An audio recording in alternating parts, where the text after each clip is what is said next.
They say you should never cry wolf, and boy, were they right. I just didn't think a lie so innocuous could have such devastating consequences for those around me. I was from San Bernardino, possibly the most boring town in human existence. That's how it always felt to me growing up there.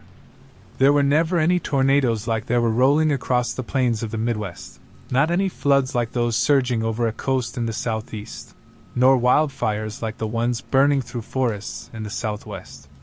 No real risk of any of that in San Bernardino, which I suppose I should have been grateful for. But instead, I would always feel a pang of jealousy seeing my cousins and family friends around the country and globe marking themselves as safe from various climate upheavals. Why couldn't my place of residence ever get the spotlight? The online feature, implemented on a social networking site to allow users an easy way to quell their loved ones' fears, was only accessible when your geographical zone was in crisis. Meaning, it never ever popped up for me, no matter how much time I spent scrolling on my news feed or posting about my day. That was, however, until the day Facebook randomly presented this feature to me. I'd been lying in bed on a school night, doing what I usually do up late, hanging out on social media. That's when I saw the little blue prompt pop up at the top of my news feed, grabbing my attention seconds after I'd refreshed the page. "Are you safe?" asked the prompt, followed by 3 boxes, one in green saying, "I'm safe," one in white saying, "I'm not in the area," and curious as ever, one in red saying, "I'm unsafe."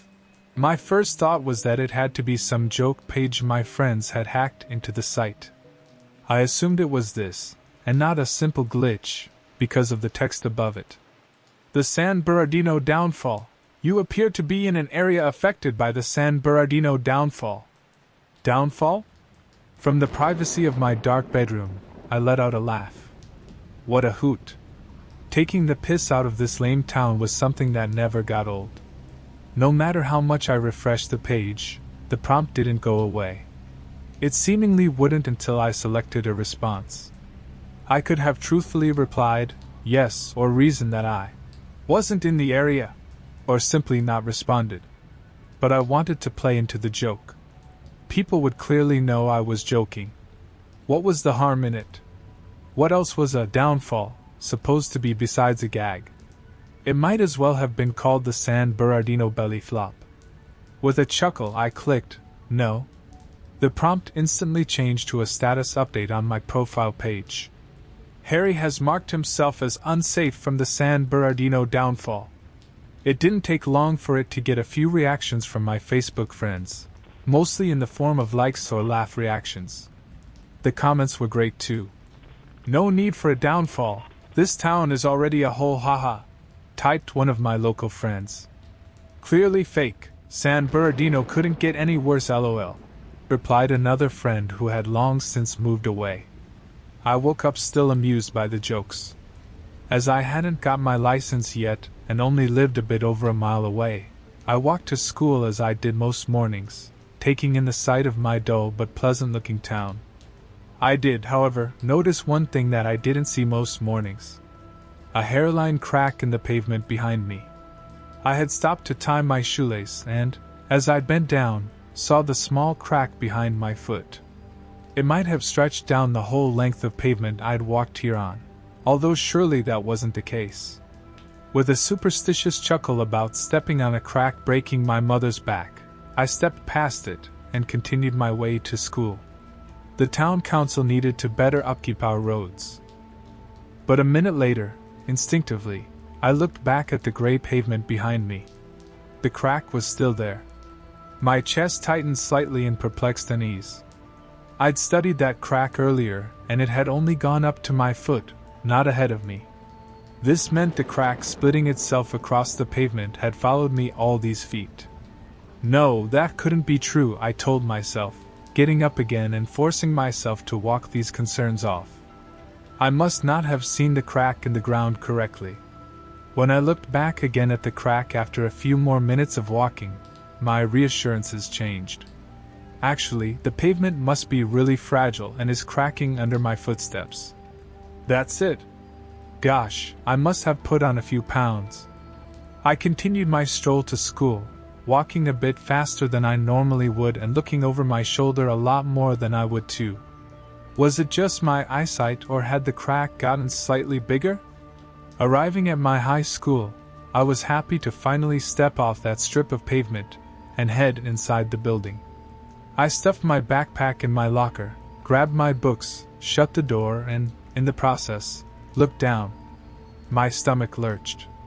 There was that same crack, stretching out behind me, down the hall and outside of the school, probably connecting with that same pavement crack that had followed me inside. It was maybe a millimeter or two bigger at this point, and could be seen on the vinyl flooring without much trouble. That was another thing. Vinyl flooring. I could understand cracking a worn-down bitumen pavement. But brand new durable vinyl? My mind could barely focus during my first classes. On my walk to first period, I'd kept my head trained on the crack as I'd walked, and, for the first time, I'd seen the unthinkable. The crack crossing across the ground in real time, in my stead. This mysterious crack in the ground was stalking me before my very eyes. I dashed ahead to my class to get a jump on the crack, but sitting at my desk, while my geography teacher droned on, I had a front row view of its return. Like the tortoise catching up the hare, that unstoppable crack split its way under the classroom door and across the floor in my direction. It took place over the course of minutes, so I was the only one to notice it. But it was clear as day. And like before, when it reached me, the crack halted its progress and waited for my next move. I fast learned that it wasn't bound to the earth either. The crack had no issue following me up the stairs to the upper floors. It made no sense geologically. "You sound like you're on crack, buddy," my friends dismissively told me at first when I tried to alert them. We were standing in line at the cafeteria and I couldn't hold in my panicked observations any longer. "The proof is right there, just look at it," I shouted, pointing over my shoulder at where I knew the crack would be. People stared awkwardly at my outburst, but I didn't care. Their attention would soon be on something else as their gaze followed my outstretched arm. "Holy crap, this public school really is in shambles," gawped my friend Al, dropping his tray and jumping out of line. A commotion broke out in the cafeteria as all of the students finally registered the crack in the ground, now a centimeter in width, and a few steps behind me in line.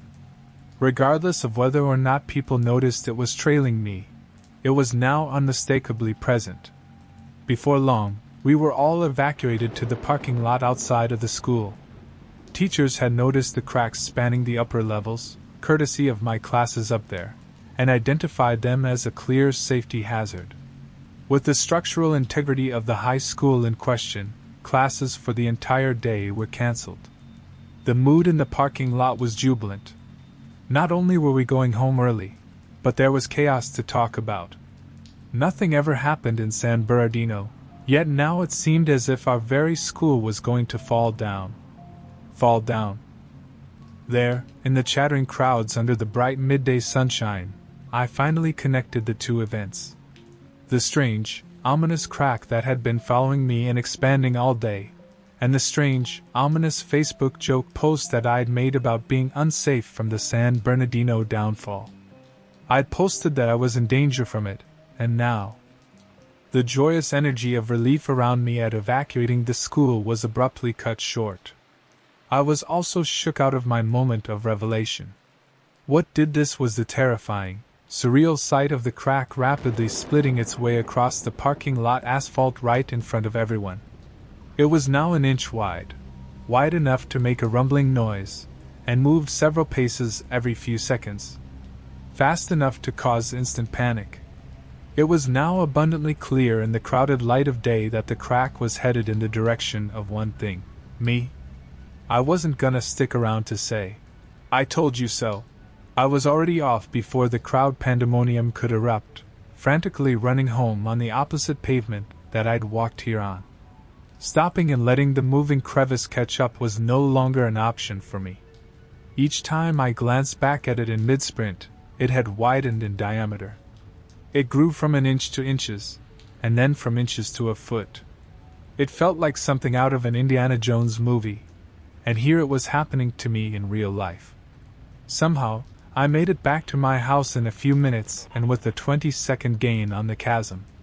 I would need it for what I was about to do. I'd had time to formulate my plan down to the second on the dash home, and wouldn't have a moment to slip up.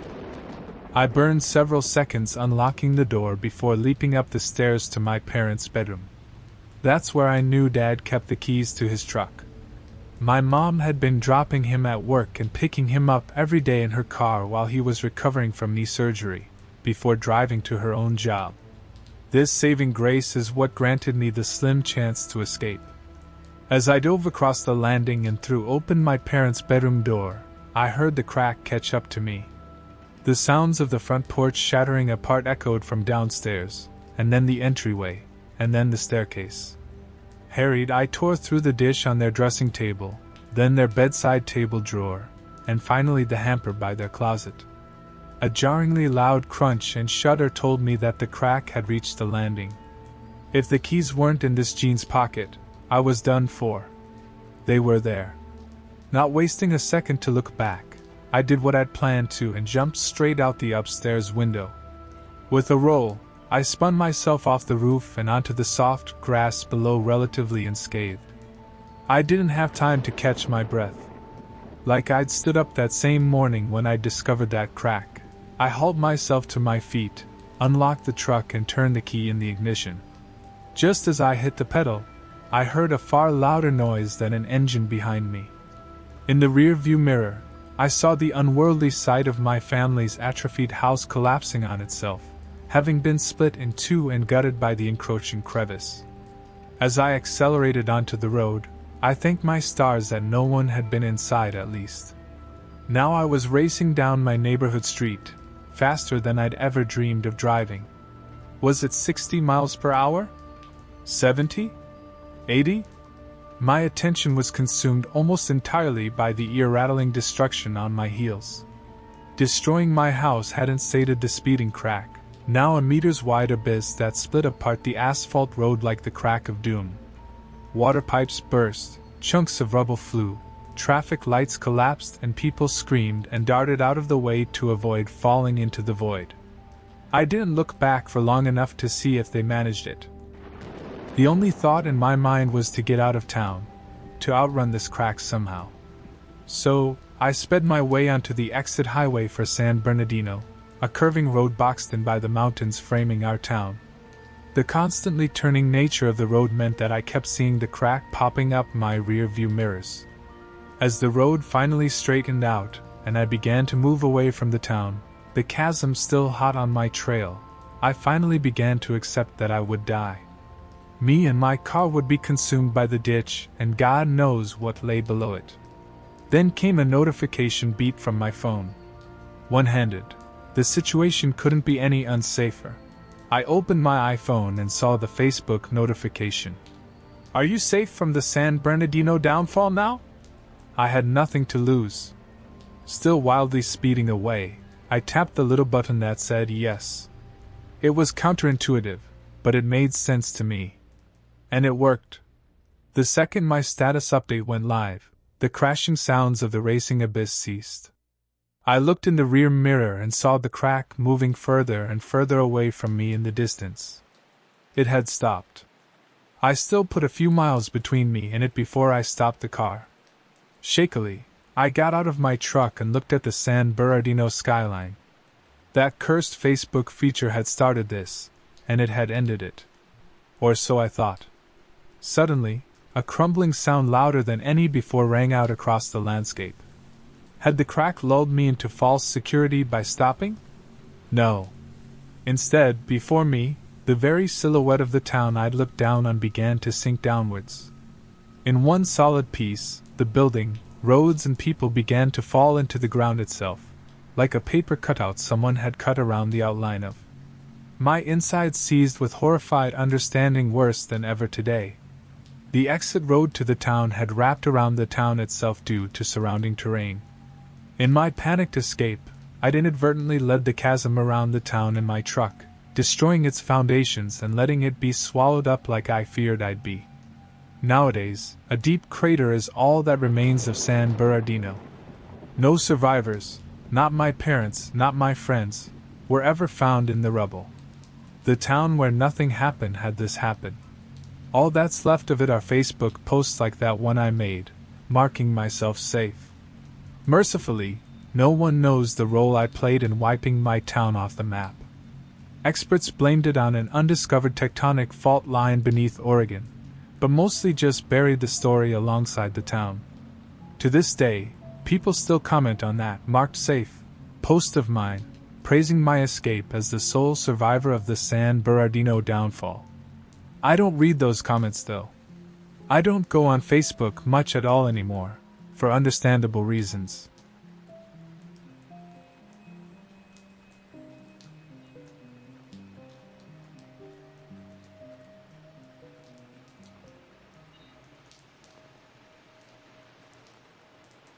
I was working the closing shift at the video rental store.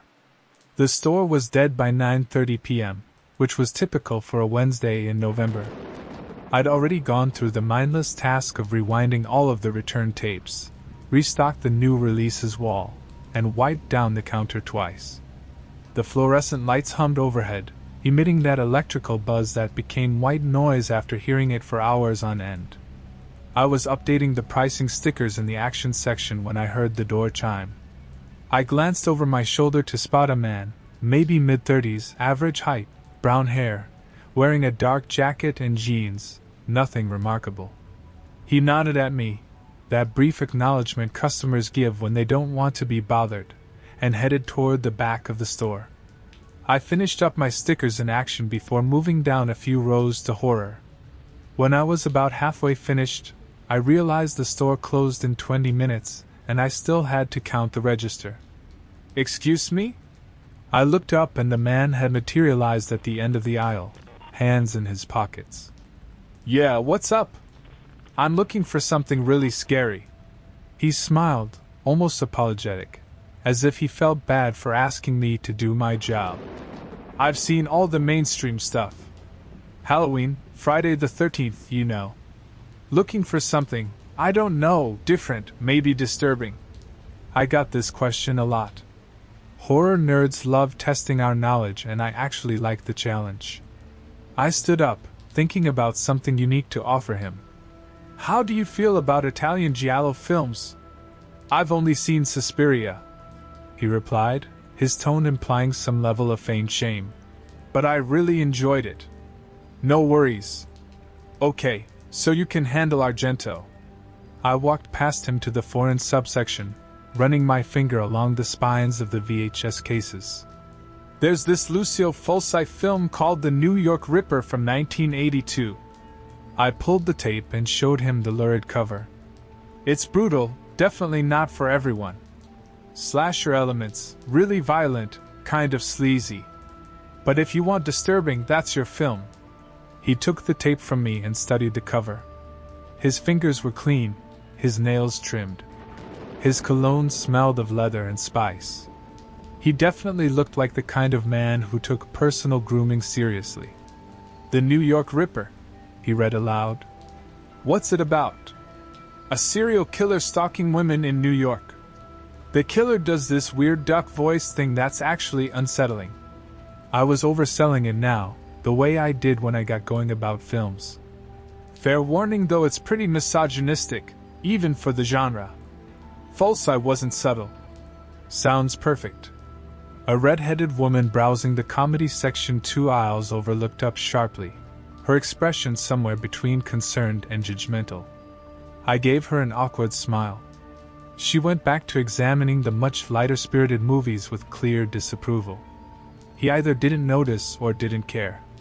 "Thanks for the recommendation, man." "No problem. You need anything else?" "No, this is good." I walked him to the counter and scanned his membership card. Michael Garrison, address on the north side. His account was in good standing, though I noticed he had an overdue fee from 2 months ago of $2.50.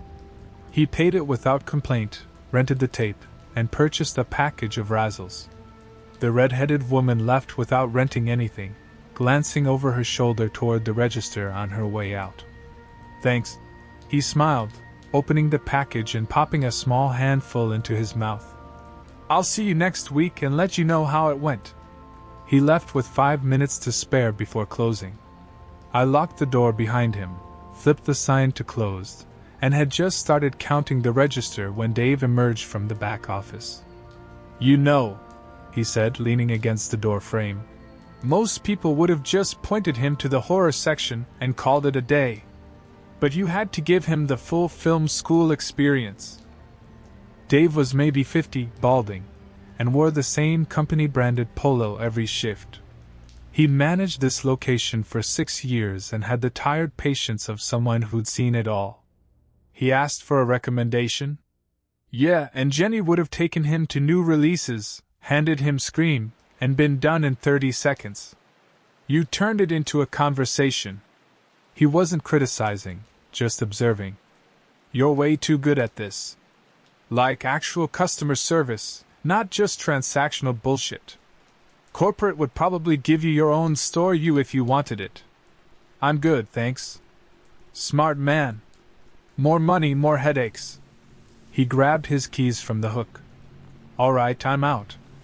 Lock up? Yeah, I got it.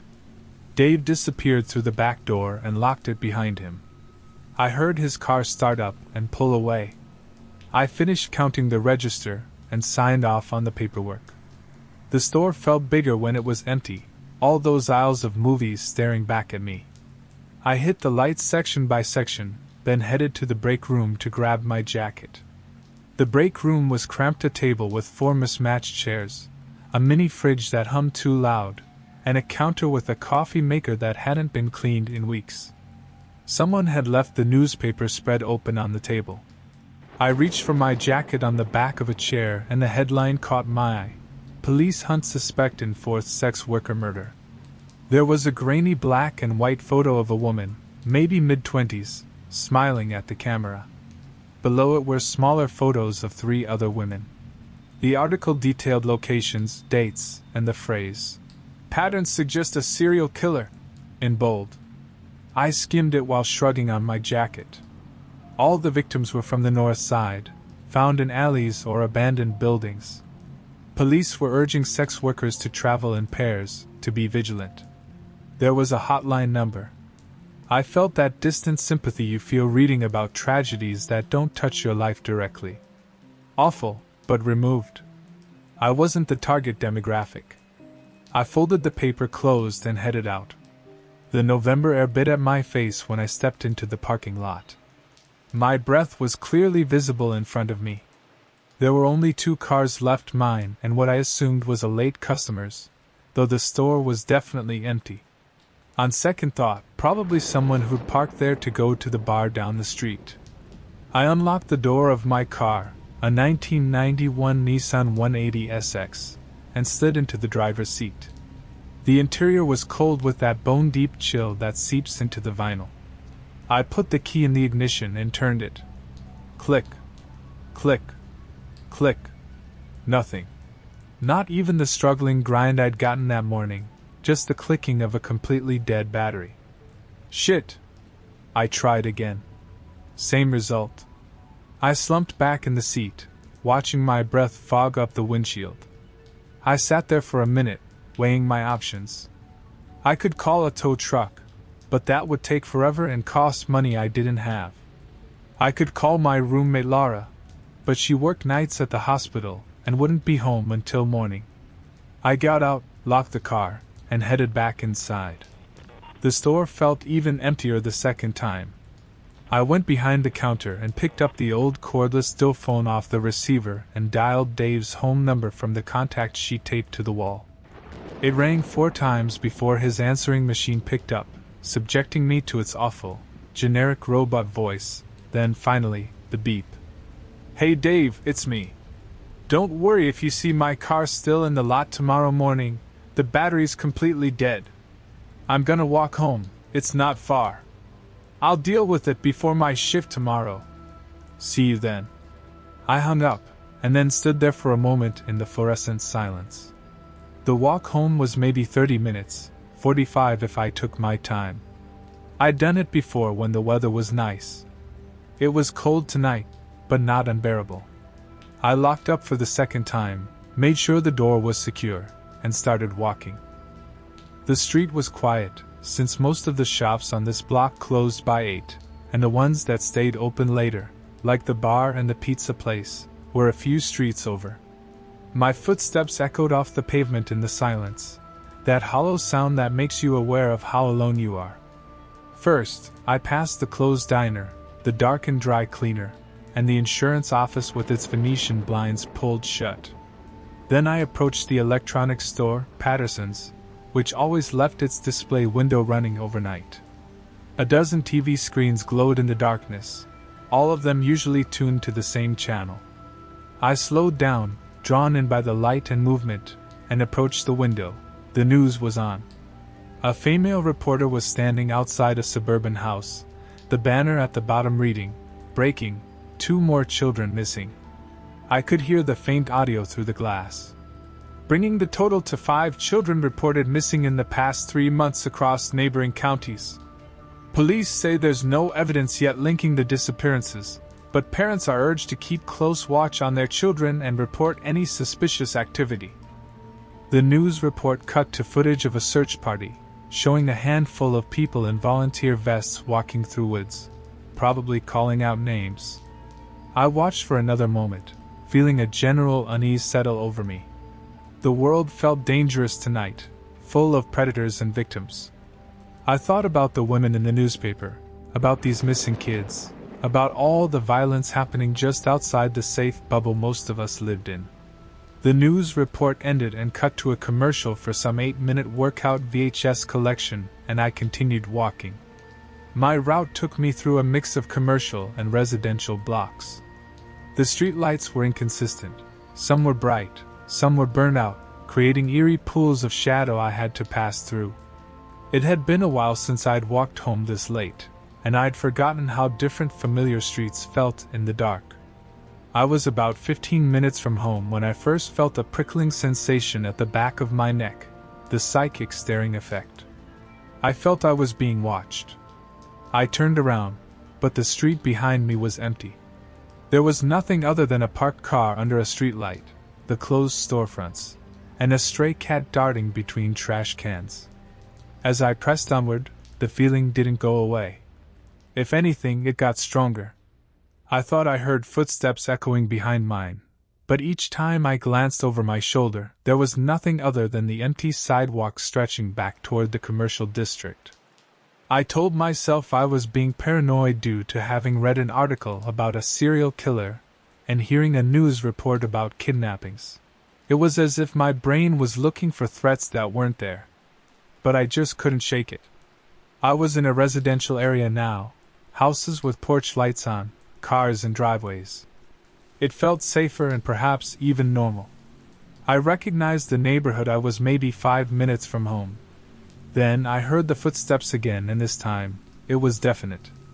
It was the distinct scuff of shoes on concrete, like someone was trying to match my pace but messed up.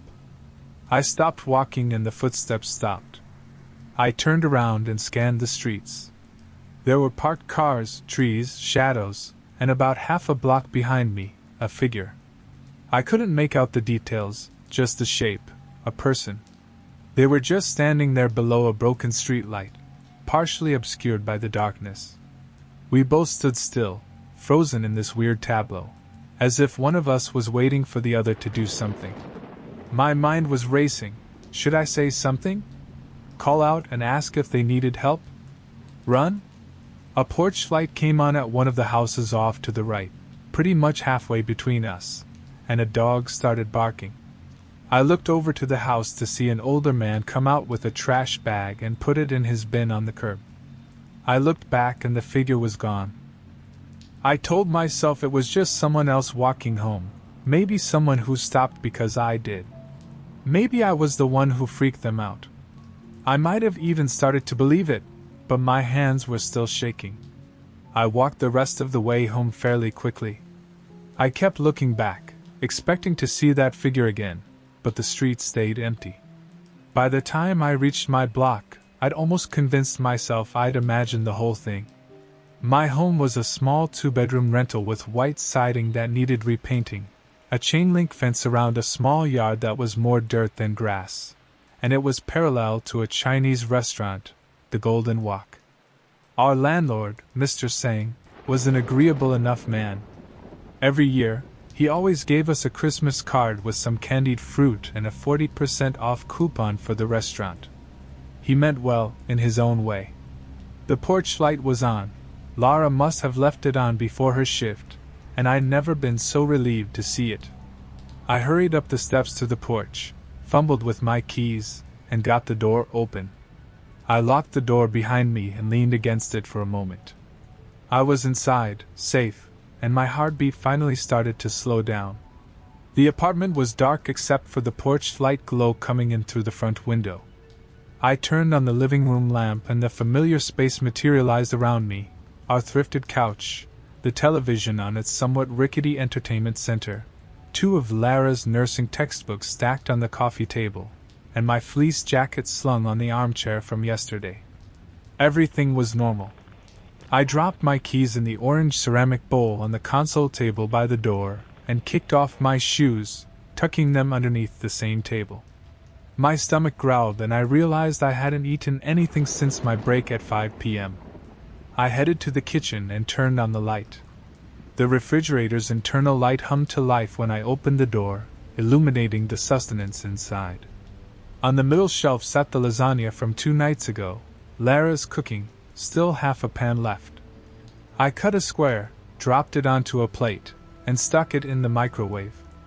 Its hum filled the kitchen and I watched as the plate rotated under the yellow light, and the cheese started to bubble.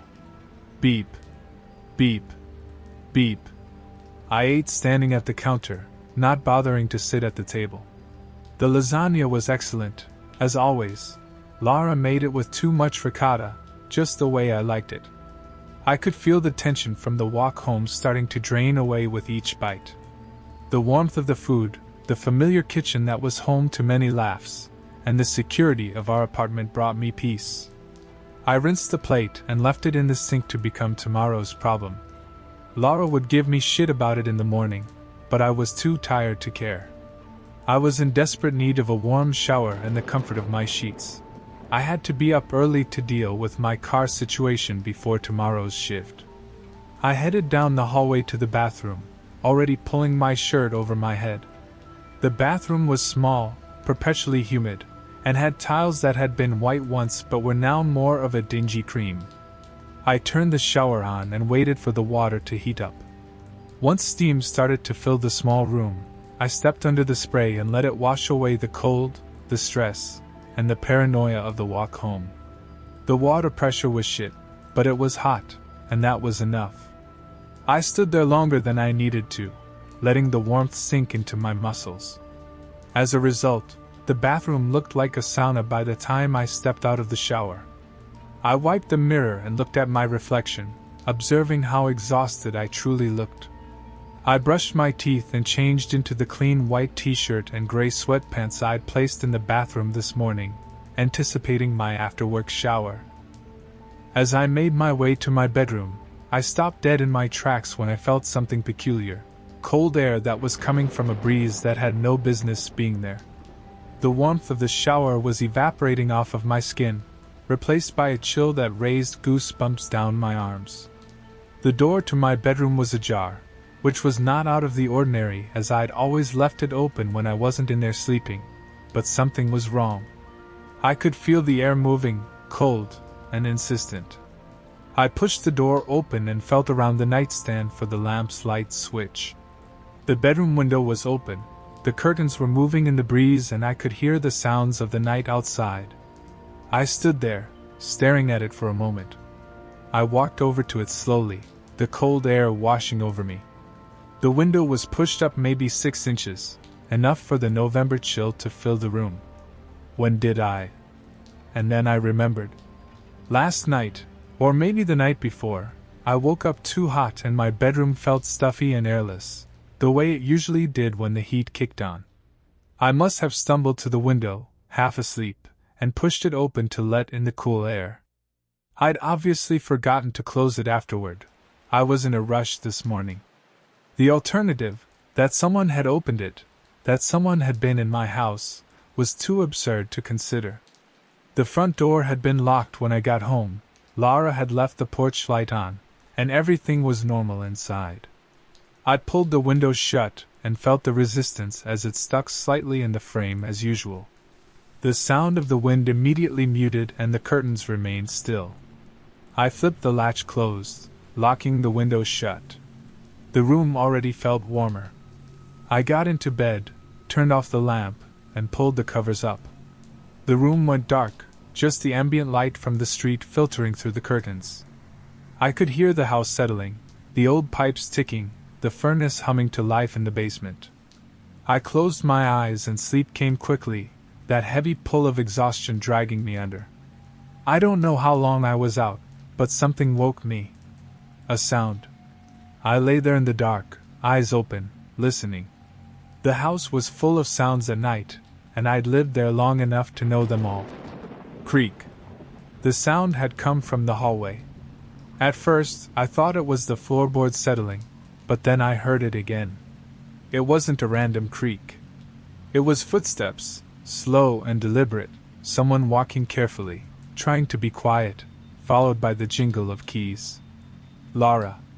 She must have just gotten home. I felt the tension in my chest start to relax and I continued to listen to her footsteps, visualizing her path through the house. But something felt wrong. The footsteps were strange, even hesitant. Like someone unfamiliar with the layout, feeling their way through the dark. Laura knew this house. She could navigate it blind. She wouldn't be moving like that, pausing, stopping, carefully testing each step. My mouth went dry. That wasn't Laura. I sat up, slowly, trying not to make my bed creak. My eyes had adjusted to the darkness enough to make out the shapes of my dresser, the window, and the doorway to the hall. I slid out of bed, my bare feet touching the cold, wood floor. I moved toward the doorway, each step careful and quiet, opened the door, and stepped out into the hallway. It was darker than my room and I could barely see anything, but as I approached the living room, I heard breathing. It wasn't mine. It was slow, steady, and patient. Laura? My voice came out as a whisper. No response. Laura, is that you? Nothing. I took another step into the living room, squinting into the darkness, as fear took hold and told me not to turn on the lights. My eyes were adjusting more now and I could make out the shapes of our furniture, the couch, the TV stand, the armchair, and something else, something that didn't belong. It was in the corner near the window, a darker shadow among shadows. I stared at it, frozen, trying to will my eyes to adjust faster to make sense of what I was seeing. Outside, I could hear the sound of an approaching car, driving down the street. As it approached our apartment, its headlights gleamed through the window and briefly illuminated the corner of the living room. It was only a flash. The outline of shoulders, a head, an arm raised, holding something that caught the light, something large and metallic. It was a man standing in the corner, holding a knife. Oh my God! He lunged. I threw myself backward and hit the wall hard. He was fast, faster than I expected. The knife caught the light of the porch light from the window as it slashed through the space where I'd been standing. I scrambled toward the kitchen, driven by pure panic. I could hear him behind me, his footsteps heavy. My hand found the doorframe and I used it to pivot into the kitchen and I felt the tile under my feet. I felt around for the stupid fucking light switch, but there was no time. My hands went to the counter and I felt the coffee pot. I grabbed it and yanked it as hard as I could, unplugging it from the wall outlet, and hurled it at the intruder. It hit him somewhere, maybe his shoulder, and he grunted and stumbled slightly, but kept coming. I moved along the counter for something else and found the dish rack and hurled that, too, as plates shattered on the floor between us. Next was the toaster, and at that point I realized I'd reached the back door and wouldn't be able to unlock it and get outside in time. I turned around to find his silhouette blocking my path, and he lunged again. I ducked and slammed him into the back door with my elbow as he passed me and then ran to the dining room. He came around the corner with the knife raised again. I got on the far side of the dining table, gripped the edge, and flipped it. The table hurled sideways and crashed toward him, legs up. He had to jump back toward the kitchen to avoid it, and I used that moment to run back toward my bedroom. If I could get in and barricade the door, I could buy myself time to get out through the window. As I ran back toward the hallway, pain exploded across my forearm and I tumbled into the wall. He'd caught me and his knife found my skin. I felt a hot rush before the pain finally registered, a slash on my right arm from my elbow to my wrist. I kept trying to move toward the bedroom, but he was right behind me. I could hear his breathing, ragged and excited. His hand grabbed my shirt and yanked me backward. I spun and started swinging my arms, eventually connecting with something, maybe his face or jaw. His grip loosened slightly, but he now stood between me and my bedroom. I turned to run toward the living room and this time, the knife caught my back. A burning slash across my left shoulder blade. I felt my shirt tear and could feel the blood soaking the fabric. I screamed and crashed into the armchair. He grabbed me by the back of my neck and hurled me backward, slamming into the wall. I felt the back of my head crack the drywall, and then felt his hand slip across my throat and start to squeeze. The knife was coming up. I could see it in the dim light, gleaming as he raised it up. I grabbed his wrist with both hands, my arms shaking with effort to keep the knife away. He was stronger than me. The blade got closer, his breath hot on my face, coming in excited gasps. I could see him now. He was close enough that his features started to come through, even in the darkness. Maybe mid-30s, dark hair, dark jacket. And I knew him. A flashback to my closing shift at the video store. The New York Ripper. Michael Garrison. You! I gasped. His lips pulled back into that same smile, and I recognized it instantly. The knife pushed closer, my arms screaming in their efforts in keeping it at bay. You gave me exactly what I wanted, he whispered. His voice was calm and conversational, like we were still discussing movies. The perfect recommendation. The knife was an inch from my chest, and my arms were giving out. I couldn't hold him back much longer. I couldn't help but think, this was it. This was how I died. Bang. Bang. Bang. The gunshots were deafening in the enclosed space.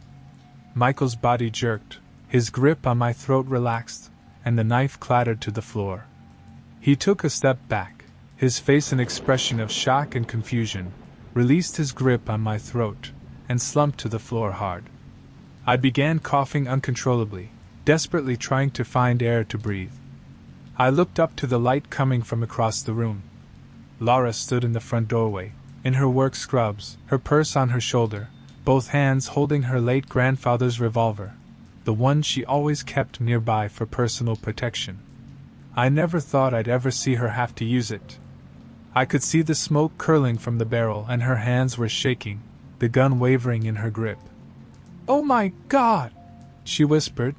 "Oh my God, I killed him!" I slid down the wall as my legs gave out, and collapsed onto the floor. My arm was on fire, my back was screaming in pain, and I could feel the blood soaking through my shirt, warm and sticky on my skin. Michael's body lay motionless on the floor between Laura and I, and in the illumination from the open door, I could see a pool of blood form underneath him and start to spread outward. Laura closed the door, turned on the overhead light, crossed the room and knelt down, pressing her fingers to his neck. "He's dead. You saved my life." I breathed, almost in disbelief. "Are you okay?" Her voice sounded distant, almost mechanical. "Are you hurt?" "He got me a couple of times, but I think I'm okay." She stepped carefully around the body, keeping the gun pointed at it even though he clearly wasn't moving. She crouched down next to me, her free hand touching my face, my shoulder, checking for injuries. "We need to call the police," she said. Neither of us moved for a moment. We just sat there, staring at the body on our floor. Laura went to the kitchen and picked up the phone from the wall and dialed 911. Her voice was shaking as she spoke to the operator. "There's been a break-in. I shot someone. My roommate is hurt. Please send police and an ambulance." She gave our address and answered questions, but I couldn't focus on the words. I just kept staring at Michael Garrison's body and the blood beneath him. The customer who'd asked for a movie recommendation, the man who'd followed me home. My mind started to race. Did he come in through the window I'd left open? Was he in the house the whole time? Did I even leave that window open, or did he get it open? Or did he break in through the front door while I slept? I'd never know. Laura hung up. "They're coming. 5 minutes." We waited in silence. Laura kept the gun pointed at the body, just in case, but he didn't move. He didn't even twitch.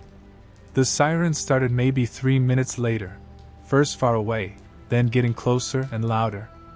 We saw the red and blue lights flashing through the front window, painting the living room in strobing color. Laura and I stood up and approached the door as we heard heavy footsteps on the porch. "Police! Anyone inside? We're here!" Laura called out. "I have a gun, I'm putting it down." She carefully placed the revolver on the console table and opened the door, both of us taking several steps back with our hands raised as 2 police officers stepped inside, armed with a gun and a flashlight each. "I'm the one who called," Laura said, hands still up. "I shot the intruder. He attacked my roommate." One of the officers swept his flashlight across the room, the beam landing on me. "Sir, are you injured?" "Yes, he slashed me with a knife twice. My back is worse than my arm, though." The second officer stepped outside and radioed for an ambulance. The first was scanning the room with his flashlight. "Where's the suspect? You said you shot someone?" "He's right." Laura turned, pointing to where Michael's body had been. The floor was empty, except for a dark pool of blood, gleaming in the flashlight beam. Michael's body was gone. "He was right there," Laura said. Her voice climbed with panic. "He was right fucking there. He wasn't moving, he was." The second officer returned as the first officer moved his flashlight across the floor, and the beam caught something. Leading away from the pool of blood were bloody footprints going toward the kitchen. "Oh my God!" I whispered. "The back door." "Stay here." The second officer barked at us as they moved toward the kitchen, guns and flashlights raised. A moment later, from the kitchen, he shouted, "Back door's open, we've got a blood trail."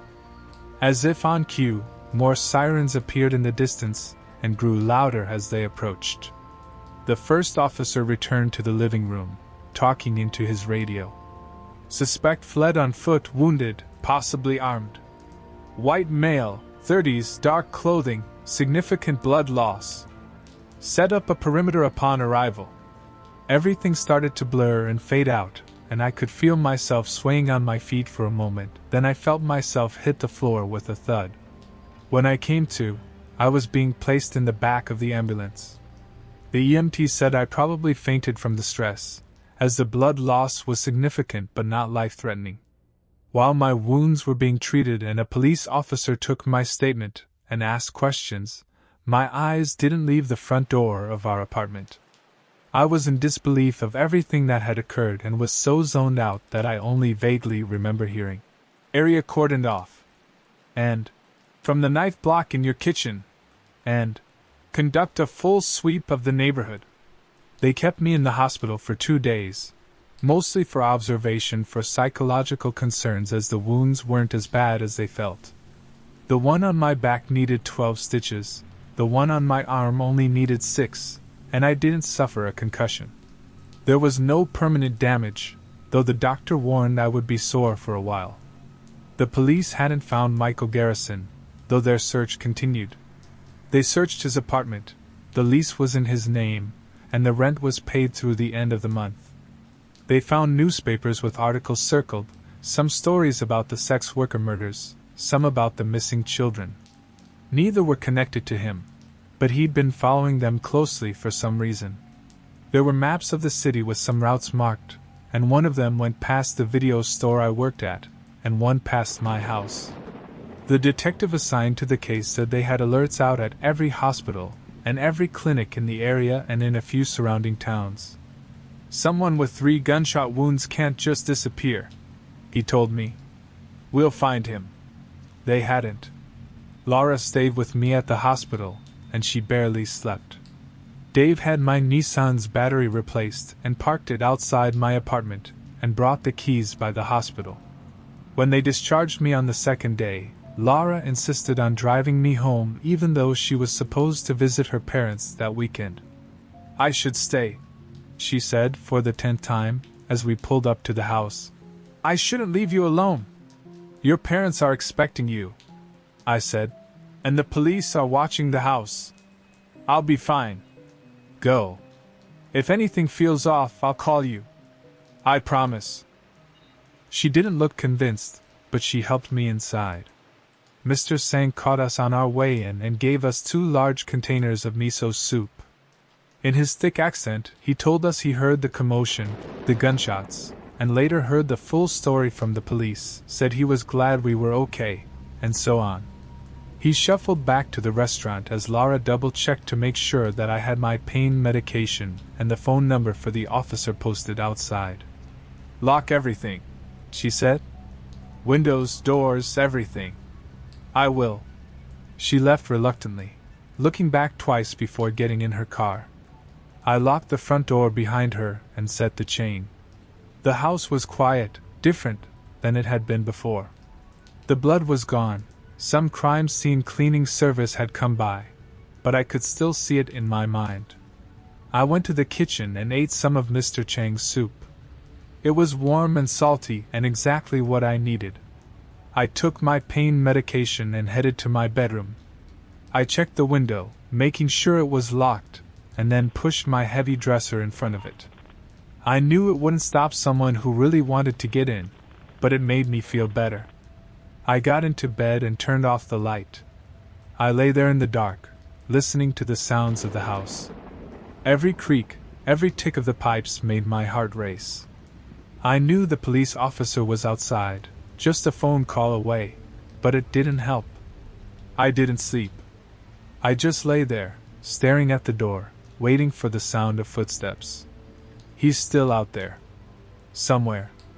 And he has the movie. The New York Ripper. He never returned it. And I can't help but think about what he said. The perfect recommendation. He's going to finish it. I know he is. And next time, Laura won't be there. I closed my eyes and tried to think of something else, but all I could see was Michael Garrison's smile in the dim light of my living room. I'll see you next week and let you know how it went. That's what he'd said. Next Wednesday.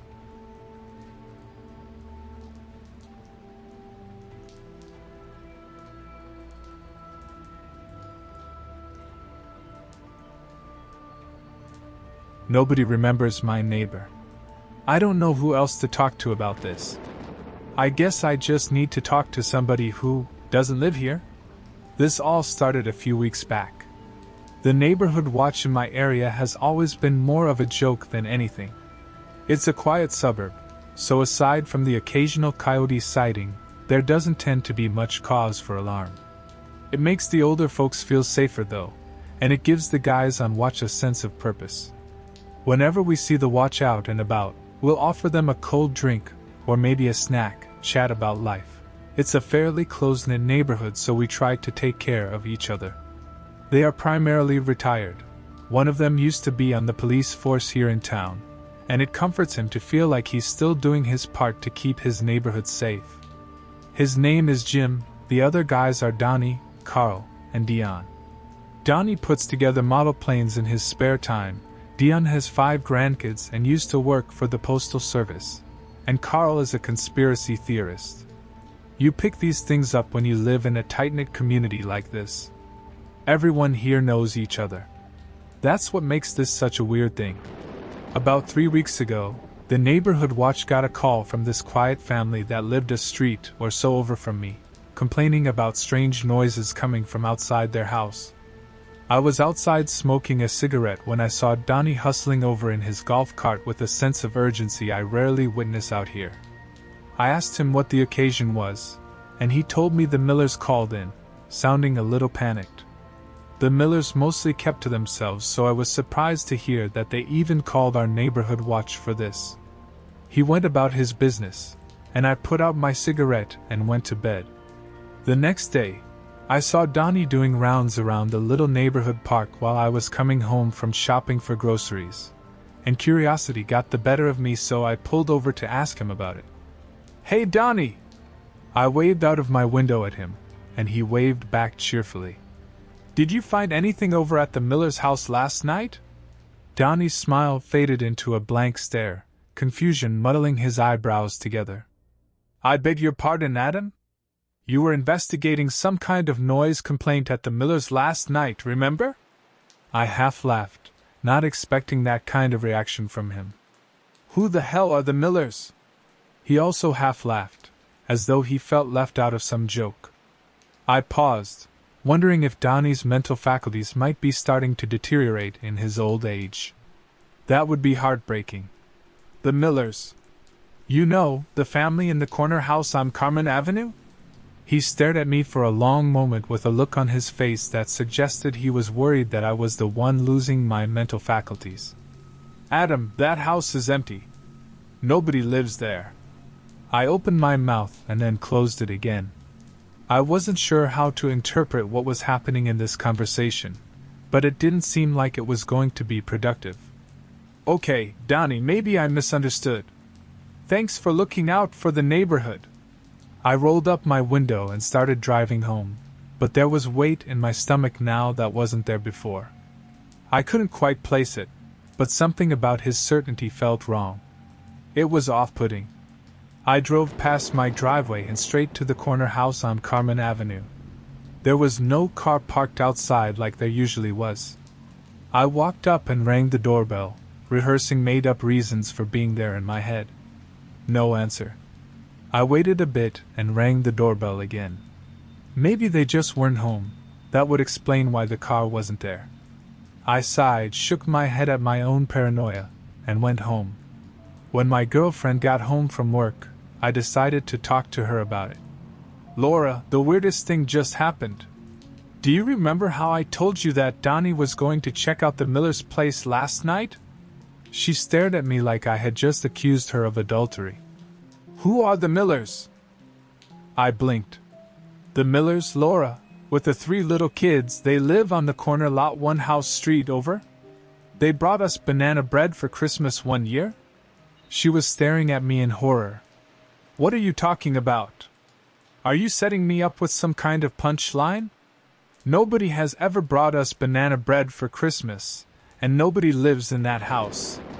I deflated a little. She started putting her things away, but with a look on her face like she felt just as confused as I did.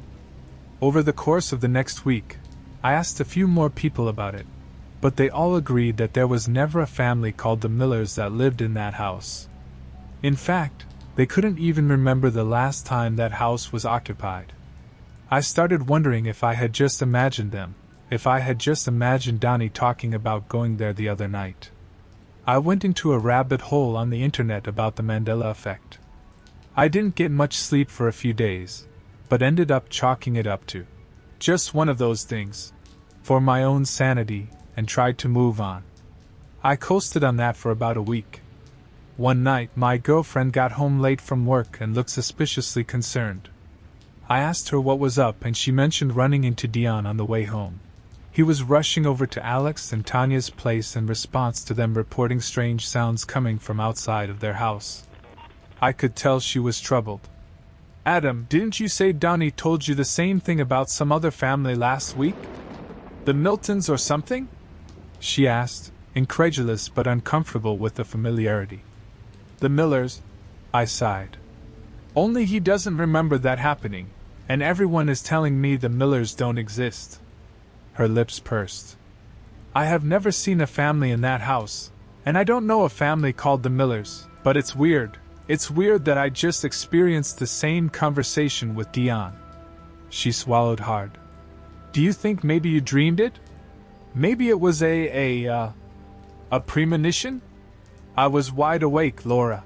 My voice half cracked in defeat that she was still questioning my accounts of that night. It wasn't a dream, but I don't know what it was. I'm the only person who thinks it happened. My mind started racing. Alex was a good friend of mine. We were hiking buddies, and we often hit the bar together to watch football during the playoffs. Laura loved Tanya. They exchanged recipes and used each other as guinea pigs when they tried new ones. They exchanged book recommendations as well. Laura was currently reading a book that Tanya lent to her a couple of days prior when they invited us over for dinner. I couldn't get past this creeping paranoia that something bad was going to happen to them. Should we go over there and check on them? Just in case? I asked her, knowing how it sounded. I'm sure Dion has it covered. He's tough as nails, she responded, but with a faraway worry in her voice. Let's call them tomorrow, though, and make sure everything is okay. She kissed me on the cheek and started getting ready for bed. I sat in the kitchen with my feelings for a while, trying to process all of the thoughts that were running through my head. When I made it upstairs, she had fallen asleep reading the book she borrowed from Tanya. I set it gently on her nightstand and crawled into bed. It was another restless night. The next day was business as usual. We both had the day off, so I made a late breakfast and sang dumb, made-up songs to our cat while I cooked. Laura tolerates me so well. After some partially burnt pancakes and over-easy eggs, I asked her the question without really thinking about it. I should call Alex. Do you want to call Tanya too, just to cover our bases? She shot me that look again, like I grew 3 additional heads. Who's Tanya? I actually got pretty angry but tried to contain it, spouting off a strained, "Don't fuck with me like that, Laura, that isn't cool." She was visibly taken aback by this. She was disgusted by my use of language, but also trying to solve an invisible equation in her head. "I'm sorry, what?" She half coughed at me. She looked serious. Laura had a terrible poker face, and I was starting to worry that she might not be fucking with me. That was somehow worse. "We saw them 2 days ago." I stuttered in disbelief. "Adam, this isn't funny." She winced at me. The tables had turned. We were in equal disbelief with one another. I glanced at the book that she had carried down from the bedroom to read while I was cooking. "If you don't know Tanya, then where did you get that book?" I asked her, pointing a little too aggressively at it. Her eyes traced over it, and her mouth went a little slack. She squinted. She tilted her head. "I don't remember," she muttered, seeming a little troubled by it. "Maybe I've always had it." I could tell that she wasn't sold on that, and that she was also questioning reality at the moment. I decided to drop it for now and test the rest of the neighborhood. One time was just one of those things. But twice in a matter of weeks was something that I couldn't stand for. I put on my coat and walked out the door, stopping every person I saw out and about and asking them about Alex and Tanya. They all said the same thing. They didn't know who that was, and nobody lived in that house. This was maddening. I felt like I was losing it. I went to Alex and Tanya's house, and their car wasn't there. I knocked on the door. No answer. I knocked intermittently for about 20 minutes as though they would magically appear and open the door. They didn't. I climbed the fence into their backyard. Their son's tricycle was still parked by the back door. I felt vindicated and horrified by this. I looked through the windows and the house looked abandoned otherwise. I spent about an hour wandering around their property and looking for some kind of proof that they existed, but all I found was the tricycle. Climbing in the backyard was enough. This neighborhood talked. I would never hear the end of it if I broke in. I couldn't be completely sure that this wasn't all in my head, so I left and started knocking on doors and asking people. Everyone looked at me like I was insane. I was at this for several hours. At first, I was flustered. That's an understatement. I was furious. I kept repeating to everyone that I had just seen Alex 2 days ago, and they just stared back at me with these looks on their faces like I was out of my mind. I slowly started wearing down. I stopped trying to convince people. I just thanked them for their time and moved on. The fury slowly turned into this incredible sadness and grief. I loved Alex, and the world seemed to have just deleted him like a typo right out of existence. I might never see him again. How could I step foot into the bar during playoffs in a world that didn't remember he ever existed? When the sun started going down, I stopped by the little office that the neighborhood watch gathered in nightly between rounds. I asked if they had a log of neighborhood events, and was disheartened to find that they didn't keep one because of how rarely there were neighborhood events. I asked them about Alex and Tanya out of habit, but I was no longer surprised when they said they didn't know who that was, and that nobody lived in that house. I insisted on joining the neighborhood watch. What if this happened again? I had to know what was going on. Somebody who knew this was happening had to be available to investigate it, and I seemed to be the only person who was. They were surprised, but they could tell it meant a lot to me, and they are nice guys, so they gave me a vest and didn't question it too much. I have been at this for about a week, and not much has happened until just a minute ago. We got a call from Laura saying there were strange noises coming from outside of the house. I am on the way there right now and terrified of what I might find, but more terrified that tomorrow I might have to continue living in a world that doesn't believe Laura ever existed. I don't know if I have to have been home to be affected. I might not be here at all tomorrow. That would almost be better. If I'm lucky, maybe I can find what is causing this and stop it. Wish me luck. I hope you all remember this tomorrow.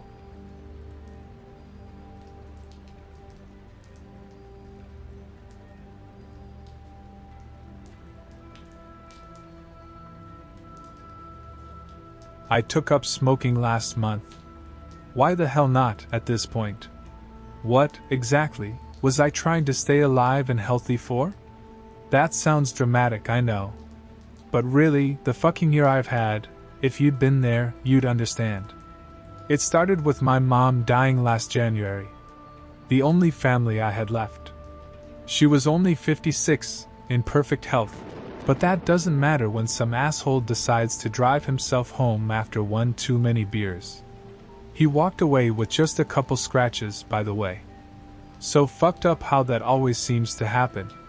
He spent 6 months in jail, and now he's out on probation. I still can't get my head around it. How is that fair? What the fuck was that judge thinking? I fell into a depressive fugue state after that. Slept all day, played video games all night, stopped talking to people. My boss extended me as much bereavement leave as he could, but eventually he fired me after I stopped showing up and answering his calls. Can't blame him, really. My girlfriend put up with me longer than I probably deserved.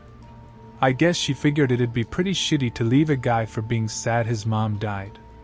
But it became too much, she said. Like the asshole I am, I refused to go to therapy like she asked. She said she couldn't help me if I wouldn't help myself, and she walked away. That was 3 months ago. Haven't heard from her since.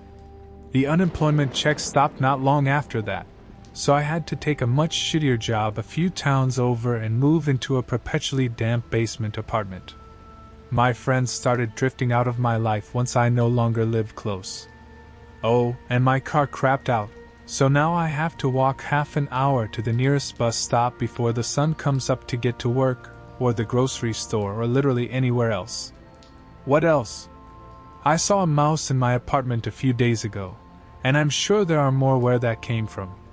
My shower has mold creeping up the corners that no amount of bleach will get rid of. My boots keep letting water in, and I can't figure out where from or afford to replace them. If I had a dog, I'm sure it would have run away by now. Anyway, that's enough of my sob story. Suffice it to say, everything sucked. Every single day I got up and only did the stuff I needed to do to stay alive, and even that had started to feel pointless. And that's where the cigarettes came in. They didn't exactly make me happy, but they dulled the pain enough that I just kept going. One day I was sitting at my desk, bullshitting my way through some spreadsheet or something. I don't even remember. Susan, oh man, I forgot to tell you about her.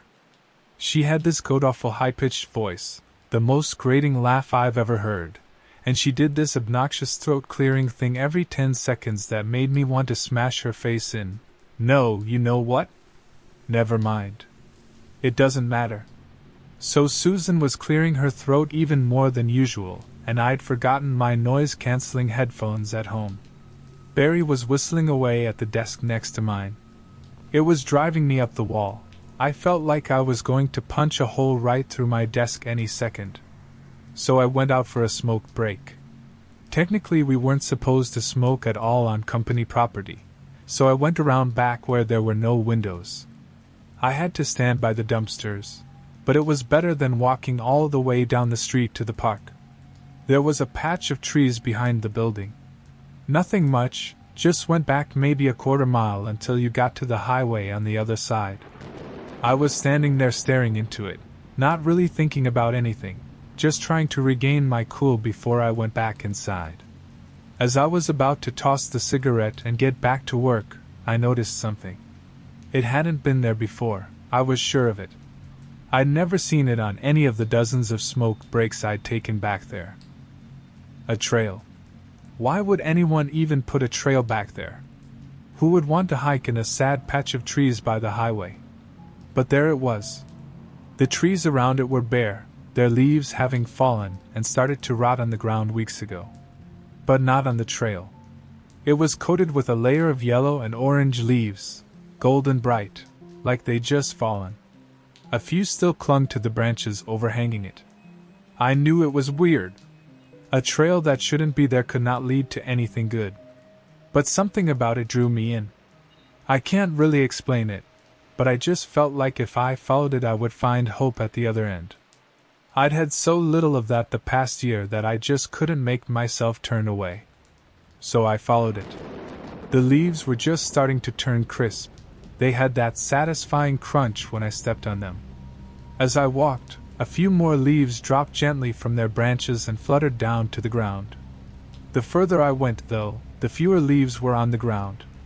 More and more of them were in the trees, creating a golden canopy overhead. I noticed then that I couldn't hear any cars. The noise should have been getting louder as I walked toward the highway, but it just wasn't there at all. No faint odor of exhaust either. I kept walking and the leaves went from golden to a brilliant green. Some of the trees grew fruit or flowers. The bright colors, the birds singing, the sun shining gently through the trees. I know it sounds stupid, but I felt like I was walking through a fairy tale. I don't know how long I walked. Long past the point where I should have encountered the highway, in any case. I knew I should turn around and go back, but I just couldn't. Wherever this trail was taking me, it had to be better than my life back there. I had to find the end of it. Eventually, the trail opened up into a clearing. Wherever this was, it was far away from the freezing, wet, dying transition from fall into winter that I'd left behind. Here, it was mid-spring. Morning. Soft, golden light poured down from overhead.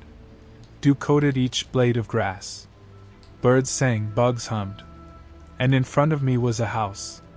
Not a log cabin or anything you'd expect to find deep in the woods. It was cute. Colorful. A heavy wooden door was set into the clapboard walls. Intricately carved scrollwork ran along the roof, which was covered in multicolored tiles. Somehow, it worked. None of it clashed, it just made sense. In front of the house were 10 or 12 garden beds, each overflowing with herbs and fruits and vegetables. As I got closer, I realized that none of the plants were familiar. I saw what I thought were little red and orange peppers, but they grew in a double helix shape, wrapping around themselves until they came to a fine point. There was a fruit that looked like a tomato from far away, but closer up I saw that it had burst open, its blue insides spilling out. Some kind of herb grew next to it, tiny three-pointed leaves with little pink flowers growing out of the middle. I reached out a hand to touch it. "Can I help you?" I fell backward and scrambled away, looking around wildly for the speaker. It was a woman in her 50s. She was wearing overalls and thick gardening gloves. Auburn-haired streaked with silver poured over her shoulders. She smiled down at me like I was an old friend she hadn't seen in a while. She pulled off her gloves and reached a hand down to help me up, and I took it. Her grasp was soft and gentle, but I felt an unexpected strength behind it when she hauled me to my feet. "So," she said, "what brings you to my neck of the woods?" There was a slight southern twang to her voice, just like my mom had. I stuttered. "There was a trail and I just walked." She gave a quick nod. "There are a few ways to get here, but I think that way's my favorite. It's peaceful. Solitary." I nodded, despite my confusion. What other ways was she talking about? "You got a name?" "Oh, yes," I said. She raised her eyebrows. "And that would be—" "Nathan," I said.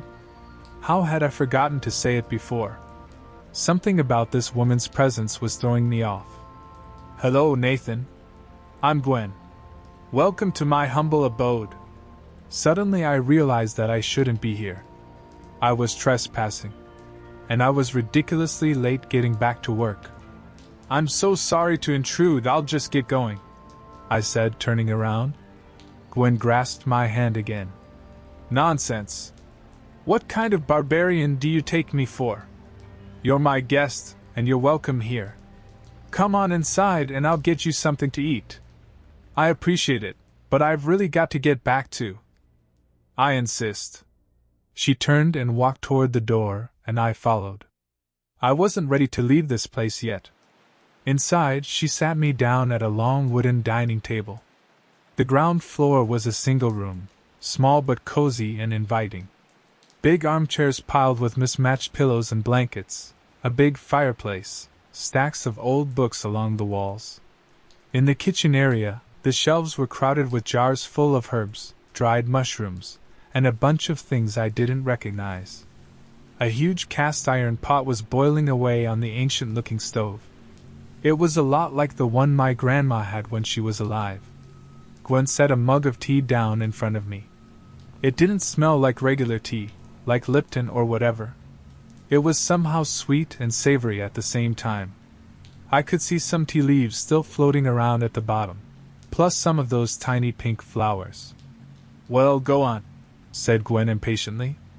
"Drink." I raised the mug to my lips and took a sip. Instantly I felt the tension go out of me, a calm settle over my mind. I'd been walking around angry all this time, and now it was like I was incapable of feeling anger. I could hardly even remember what it felt like. She pushed a tray of cookies toward me and I didn't hesitate. I gobbled up so many so fast without thinking. By the time I stopped, I was pretty mortified by how I must look to her. But she just gave me that warm smile again, like she couldn't be happier I was enjoying her food. And holy shit, was I enjoying it.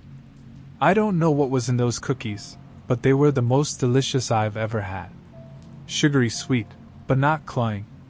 They made me feel full in a way I hadn't for a long time. Not I ate too much and now I am dying full, but full in my soul. That makes me sound like an asshole, but it's true. Mom dying had hollowed me out, and I'd been desperately trying to fill that hole with rage and despair, but instead of filling me up it just made me hungrier. Now it was like I was whole again. And until that moment, I hadn't realized how empty I felt before. To my horror, I felt myself start to cry. Sorry," I said, looking down and trying to wipe my face clean, but the tears kept coming. "I don't know why." "I think you do," said Gwen. "Don't you want to let it out?" I did. I really did. And once I started talking, I couldn't stop. I told her about thoughts and feelings I wouldn't have dreamed of telling anyone else if I'd had anyone else to tell them to. But it felt safe to do this here. I told her everything, about the dark place I'd been in since Mom died and then Alyssa left, the way my life had fallen apart. I even told her about Susan and her goddamn throat thing. By the end of this speech, my heart was racing and I was breathing hard. Gwen just watched me for a while. "Sounds like you've been through an awful lot," she finally said. "Yeah, I guess so. And how much of it, exactly, do you think was caused by your self-pity?" I started at that, sloshing lukewarm tea down my chin. What? Because I'd say almost all of it. I was stunned at this sudden turn. She'd been nothing but warm and supportive until now. My mom. What happened to your mother was awful. A tragedy. And the depression, well, that was bound to happen. But everything after that? Sounds like you just sat back and watched it happen. Left your life up to the fates, and any old thing that tried to claw its way into your heart while you were walking around empty. What was I supposed to do? Your girlfriend handed you the answer on a silver platter. You let her walk away anyway. I didn't really think she'd leave over it. And after she left, did you start therapy then? I didn't see the point. She was already gone. The point is that if you'd gone, you might not be living in your rundown apartment and working a job you hate. Maybe you'd have a few new friends by now, or a new lady in your life. I felt like I should be angry, but I wasn't. Mostly I just felt sad. Guilty. Because she was right. I should have, I guess. And if you know that, why aren't you going now? Can't afford it. My job has shitty insurance. Well, I've got some good news for you, she said with a grin. Talking to me is free. And you're welcome back here anytime. You're a therapist? She laughed hard at that.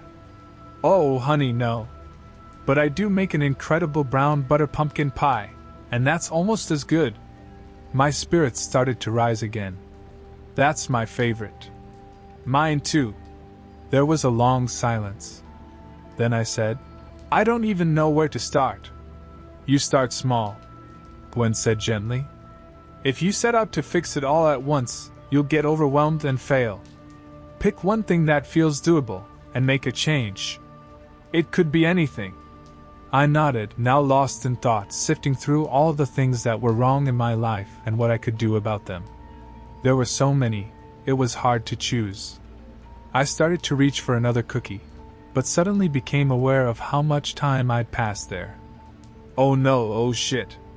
Sorry, I said as she raised her eyebrows at my foul language.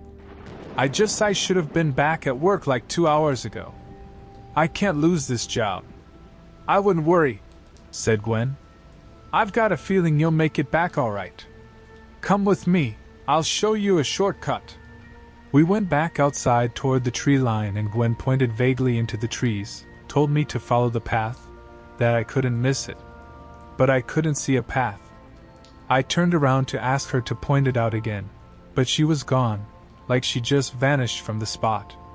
I took a few steps into the trees, figuring the path might be more obvious once I was inside. It wasn't. In fact, it was so dark in there I could hardly see anything at all. I tried to go back, but the clearing was gone. It got darker and darker with every step I took. And then, just as panic was about to set in, I was sitting at my desk. The spreadsheet I'd been working on was open in front of me. Barry was whistling the exact same tune as when I'd left for my smoke break. Had I fallen asleep? Had it all been a weird dream? As soon as the thought crossed my mind, I knew it wasn't true. I still had that full feeling from the tea and cookies.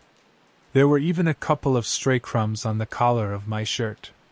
I checked the time. Only 10 minutes had passed since I'd stepped outside to smoke. How could that be right? Hey, Barry? I have kind of a weird question, I said. Barry stopped whistling and looked up from the crossword puzzle he'd been working on. How long was I away from my desk? Barry's forehead scrunched up in confusion. Oh, I dunno. 10-15 minutes.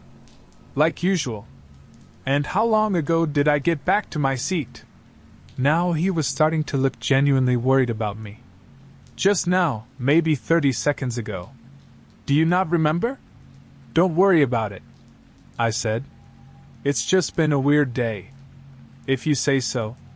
He went back to his puzzle, but I sensed that he was watching me out of the corner of his eye.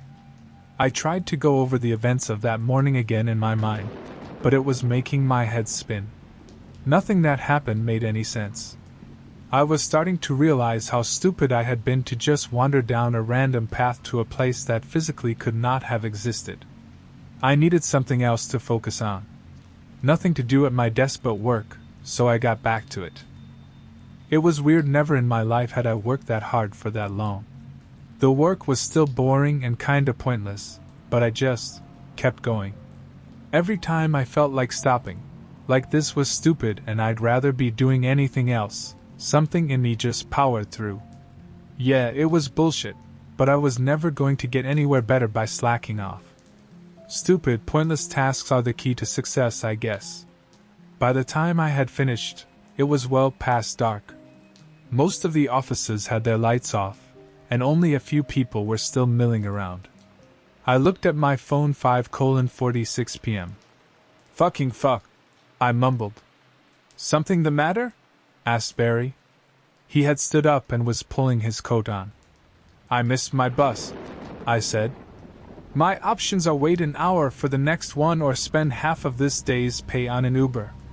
I've got a third option for you, said Barry. I can give you a ride. I stared at him, surprised. Are you sure? I don't want you to go out of your way. How do you know you're out of my way? I live in Grantwood. It's out of everyone's way. Barry chuckled. Well, I don't mind. I like driving around, and I don't get out that way much. Well, okay. If you really don't mind. Hurry up or I'm leaving without you, Barry said. But then he laughed and waited for me by the door while I packed up. The drive wasn't nearly as awkward as I expected.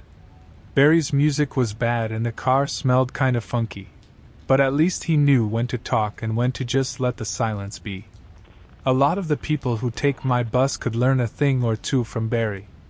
By the time he dropped me off, I felt much lighter than I usually do after work. Normally I just want to eat a frozen pizza and go to bed, but I felt like maybe tonight I'd actually cook, and maybe read a book or something.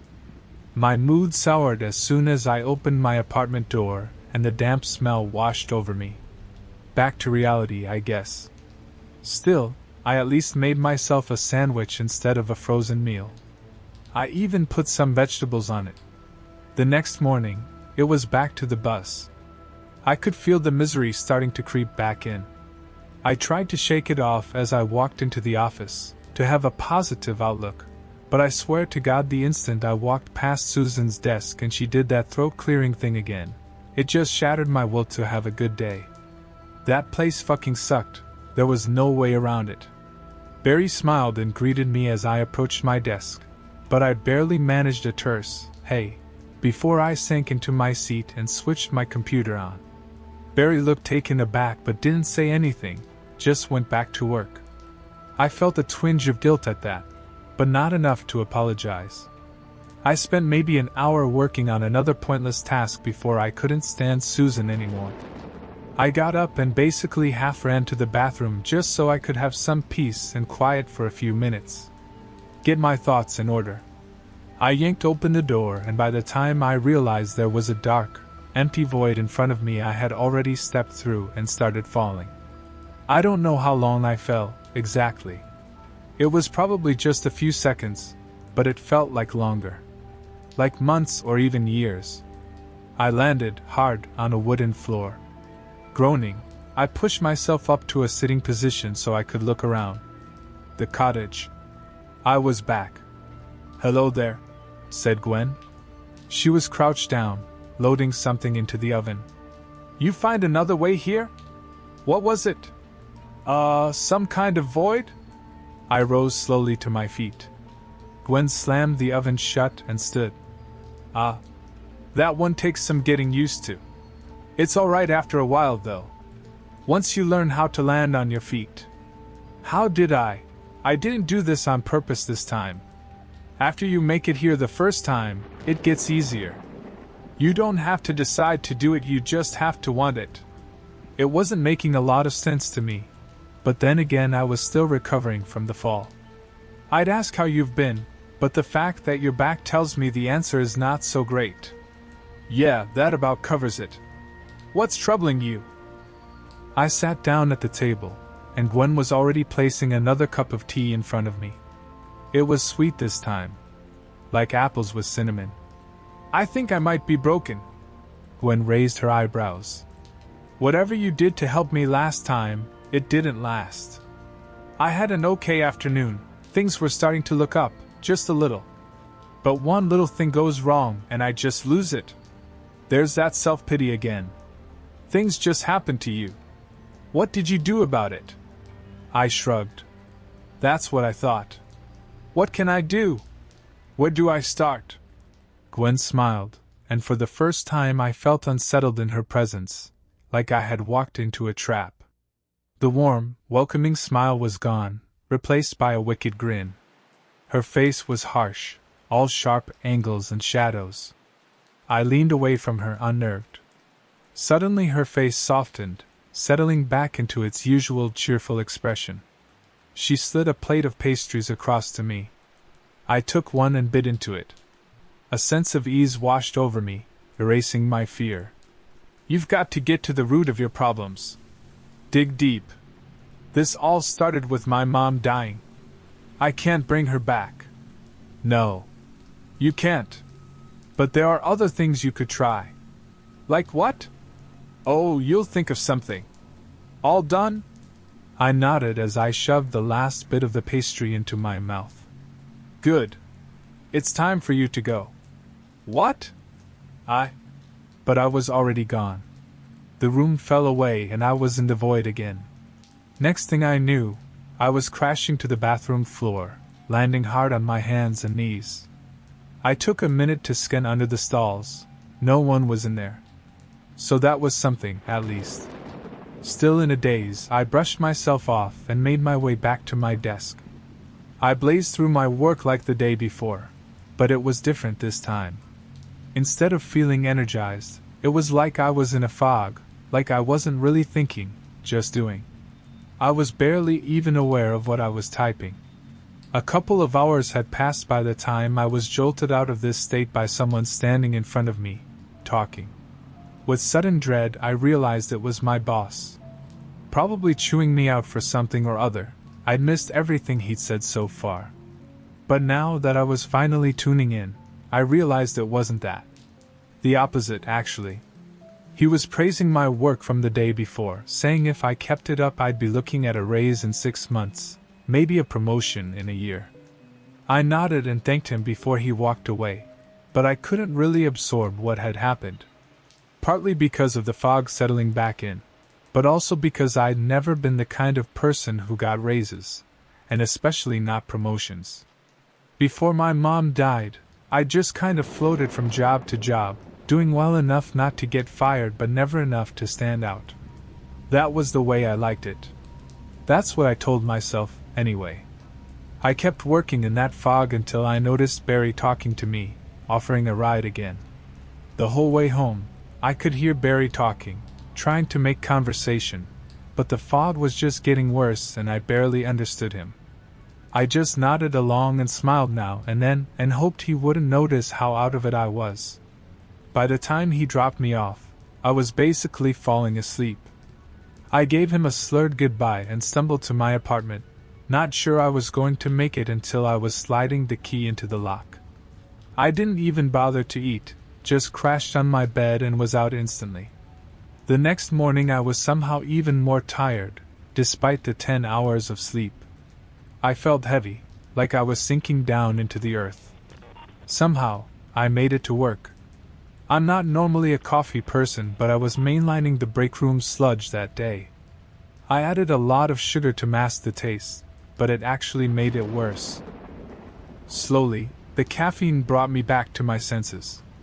Then I realized the heaviness I'd been feeling was pain. My muscles, all of them, but especially my arms and shoulders, were aching like I'd spent the whole night lifting weights instead of sleeping. I was pretty sure I had bruises too, all over. But I wasn't about to check in the middle of the office, and the thought of going back into that bathroom made me nauseous. I took so many smoke breaks that day, hoping the path would appear to me again and that Gwen would have some kind of tea or cake, or whatever to ease the pain. But nothing. I was almost tempted to try the bathroom void again, but couldn't bring myself to do it. By the time 5:30 rolled around, I was desperate to be anywhere but there. Even my crappy apartment. As I waited for Barry to finish up the last of his tasks, I switched my phone back on. What I saw stopped me in my tracks. First, 9 texts from a friend I hadn't spoken to in months. Next, the content of those texts. It was about the driver who killed my mom. He was missing, and there were signs of a disturbance at his house. Despite hours of searching, the cops had no idea where he'd gone or who might be responsible. I just sat there, numb. It was weird. I felt like I should be happy, or at least relieved, that this guy may have finally faced justice in some form. I should have felt something, right? But I was just blank, for a long time. As Barry drove me home, a feeling did start to form, just not one that I expected. Dread. It started out as just an itch in the back of my head, but it expanded and expanded until I was full with it. Until I wanted to punch the hell out of Barry's radio just to make his shitty Christian rock stop. I wanted to scream at him, ask him what that fucking smell was. Why did this goddamn car always smell faintly of BO, like he hadn't showered in 3 days? How could it always smell like he hadn't showered in 3 days? I made it home, barely. And I didn't sleep. I tossed around, got tangled up in my blankets, until I realized I wasn't in my bed anymore. I was cold and damp, under a thick layer of rotting leaves, gnarled tree roots digging into my back. It was too dark to see much, but I knew where I was. I knew the clearing couldn't be far. "Gwen?" I called out. The response was a soft skitter of laughter from behind me, just over my shoulder. I looked around, but no one was there. "Where are you? What's happening?" More laughter, this time I couldn't tell from where. It was behind me, then over my head, then far off, then inside my head. I stumbled to my feet, branches scraping at me, tearing at my skin. The laughter had stopped. Now it was a whispering, from all around, just soft enough that I couldn't hear the words. It was so dark I couldn't see more than 2 or 3 feet in front of my face. But I had to get out of there, so I took a cautious step forward. And I was stumbling off the bus in front of my office. I stood there in shock for a minute before the cold started to eat at me, and then I rushed inside. I looked down. Somehow, I had gotten dressed. The clothes were rumpled and a couple shirt buttons were undone, and I had no coat, but at least I hadn't shown up in my underwear. I straightened myself up as best I could and tried to walk into the office like everything was normal. Susan gasped when she saw me. It was the least annoying sound she'd ever made. "What happened?" I caught sight of my reflection in the window behind her desk.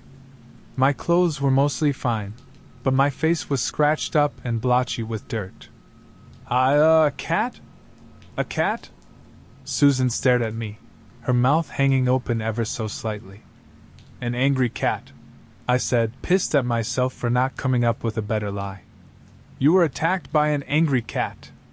She stared at me like I had just said something unimaginably stupid, which I guess I had. But I couldn't take it back now. "Yes. I need to go clean up."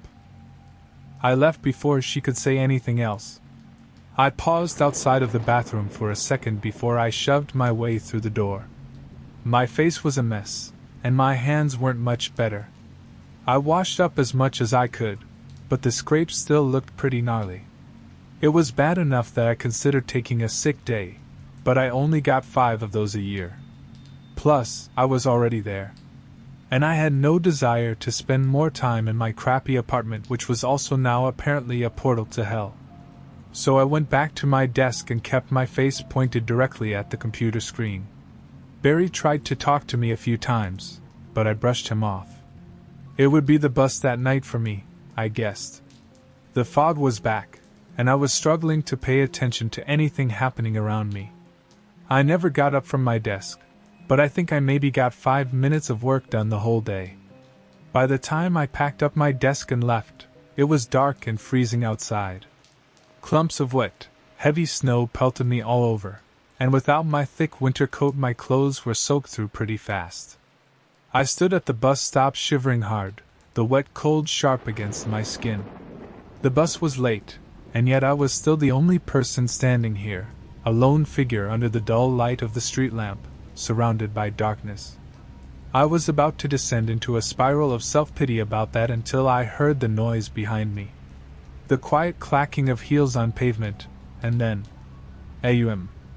I whipped around before I could even think about it, and thrust my open hand toward the noise, and my fingers wrapped around Susan's soft, fleshy neck, and I pushed. I sat at Gwen's kitchen table. It felt like no time had passed since I was at the bus stop, but my clothes were completely dry and my scratches were healing. The sun was setting. Outside looked cold, but in here it was cozy. There was a fire crackling away in the fireplace. I had a blanket over my shoulders and a steaming cup of tea in front of me. And Gwen was roasting something rich and savory in that old-fashioned oven. "Ah, Nathan! You're back with us." Gwen sat across from me, chopping up some of those vegetables I'd seen in her garden. "What's going on? How did I get here? You've been sitting here a while, but your mind was somewhere else. Seems it's finally caught up." She hadn't answered either of my questions. "Where's Susan? Is she okay?" I asked. "Don't you worry about that. She's not your problem anymore." What does that mean?" Gwen shrugged, eyes still pointed down at the vegetables. "I told you I'd help you take care of your problems. Seems only fair you help me with mine, don't you think?" There was a hissing sound from inside the oven, fat dripping down and sizzling on the searing hot metal. I stared straight into her eyes, waiting for her to say more. But she didn't. The guy who killed my mom. That was you too, wasn't it? Or me? Us. Gwen smiled slightly, still said nothing. "Why is this happening? I told you the first time we met. It's dangerous to go through life just letting things happen to you. To become an empty shell.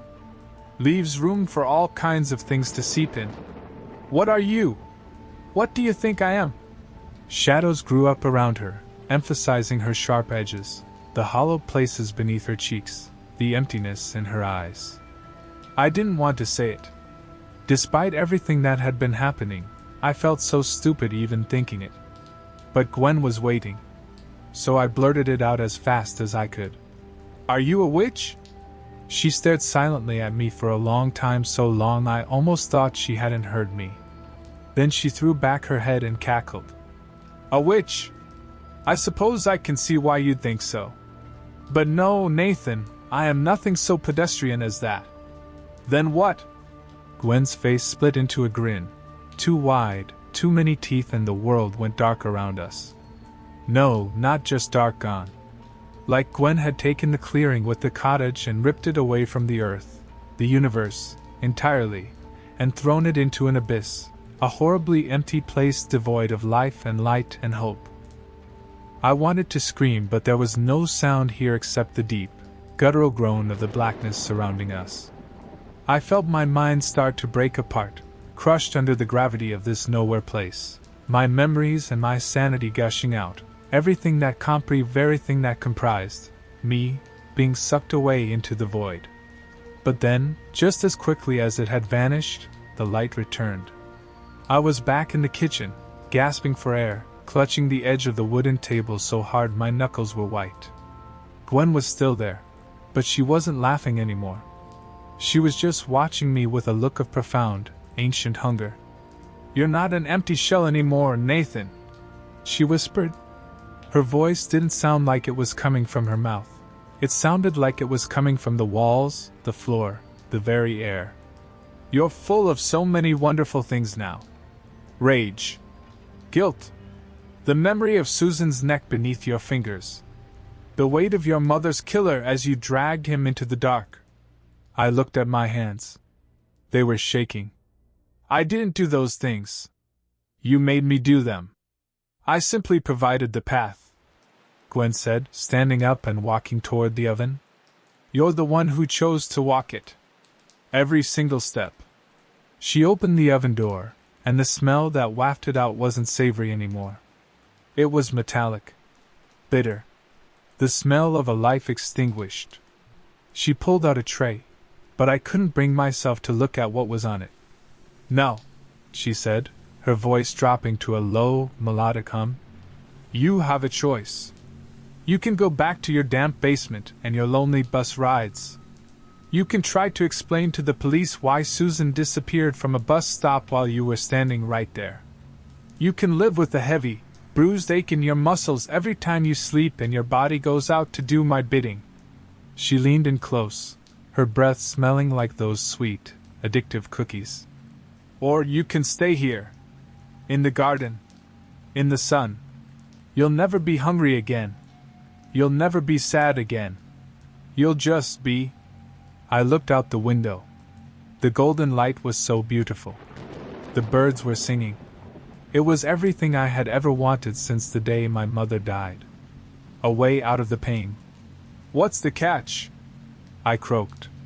Gwen smiled, and this time, her face didn't change. It didn't need to.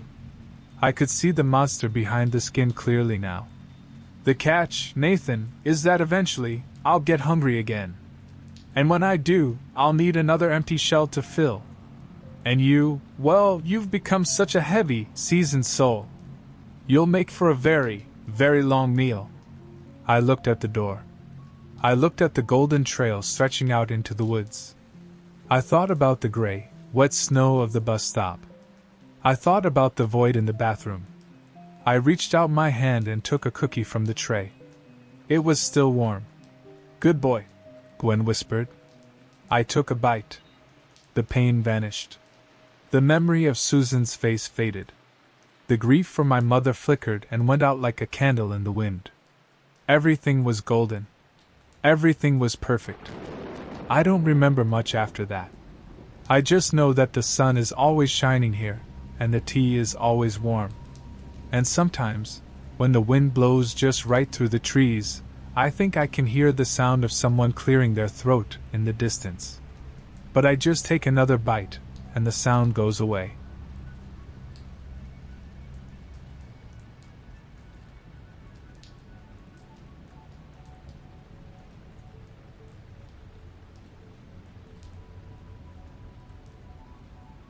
I'm not a liar. Not a conspiracy theorist. Not a man known to exaggerate. No one's listening. I'm throwing this message in a bottle online, hoping someone relevant picks it up. If you know me, you know. You have my number. Call me. Let me explain. I'll start from the beginning. I'm a South Dakota boy. Came from a small community near the bend of the river by Crow Creek. Us East River folk live by a different tempo. We don't get a lot of big headlines, and we keep our dreams close enough to see them from our bedroom window. I wanted to be a cop like my dad. I followed in his footsteps, got my badge, and now I'm a cop too. Before this whole shitstorm started, I'd been doing this job for 4 years. I was no stranger to death or disease, but it's from places you expect. Some guy overdosing outside a fast food joint. A diabetic running a stop sign into oncoming traffic. We see gruesome stuff. You can't avoid that. It comes with the job. But it was never intentional, you know? It was always a consequence of bad choices, or random happenstances, or plain bad luck. But one day we got a call about something I'd been dreading. A driver called about spotting something off the road west of Wessington. We didn't get a lot of details, but me and my partner were the closest to check it out. Apparently, they'd found a head, A human head. Out there, it's all flat.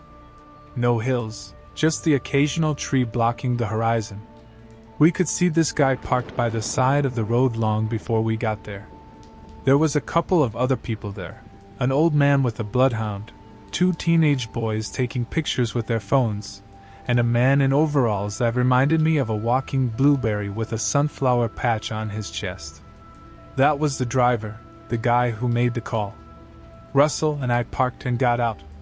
Russell's my partner, had been for about 9 months at that point. We worked well together, but we had no contact outside of work. It was better that way.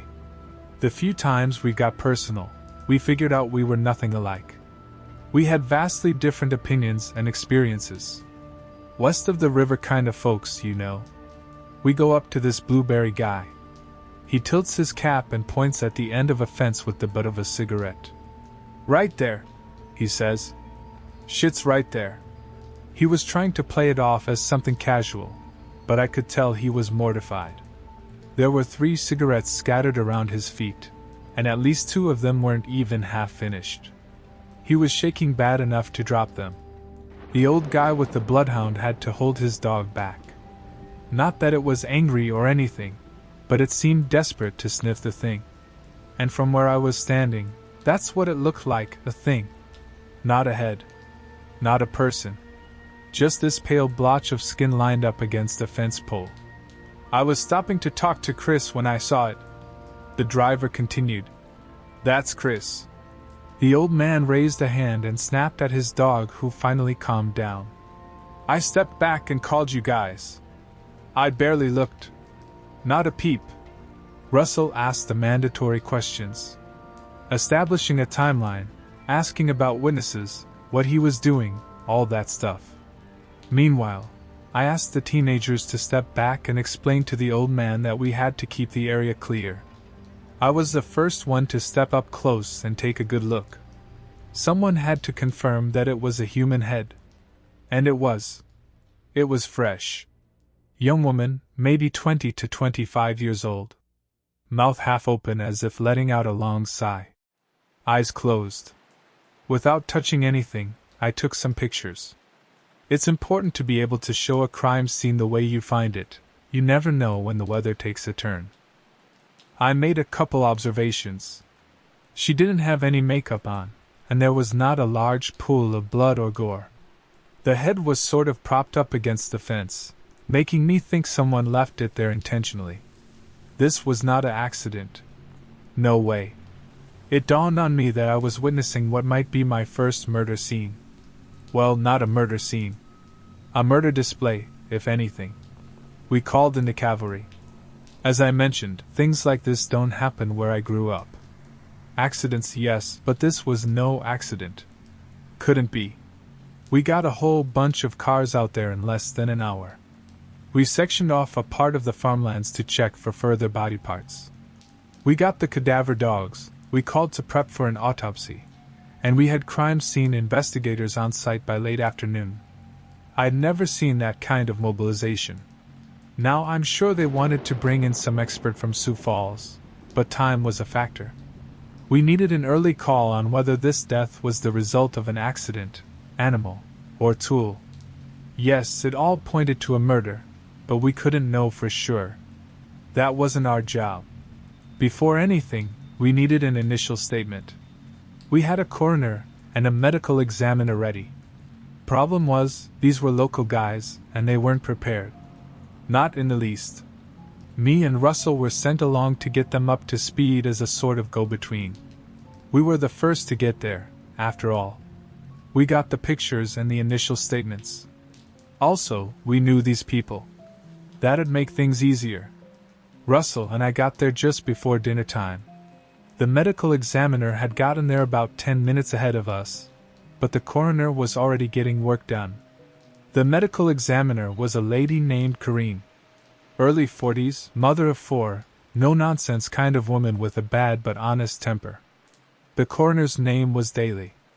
Man ought to have retired by then, but he was still going at it. Almost 70 years old but as sharp as ever. When we stepped in, he was already turning the head over, making observations about the wound. "Daly," Russell said as we entered. "How you holding up?" "Just dandy," Daly said, making a note. "I'm more worried about our friend here." Corrine pushed us aside and made her way to the examiner's table. Russell got a pretty good shove and rolled his eyes at her. "Since you're still looking, I take it you haven't come to a conclusion," Corrine sighed. "What's the verdict?" "It's easier to explain what it's not at this point," Daly said. "The wounds are about halfway patterned, halfway something else. But it depends on the time they were inflicted. So what's the TOD? We talking days or weeks?" "I haven't got the slightest clue." That made her pause. There were several inconsistencies that Daly noted. For example, several of the usual markers that we see in corpses just weren't there. There were no flies or maggots, and many common shows of decomposition had either not manifested at all or manifested in an order that didn't make sense. For example, the inner lining of the mouth showed signs of advanced decay around the soft tissue, but there were no signs of bacteria or strong active smells. Daly couldn't make sense of it. Russell and I stood back and watched them work. We knew Daly had a habit of not answering his emails or checking his phone, so it was better to have some boots on the ground to keep tabs on their progress.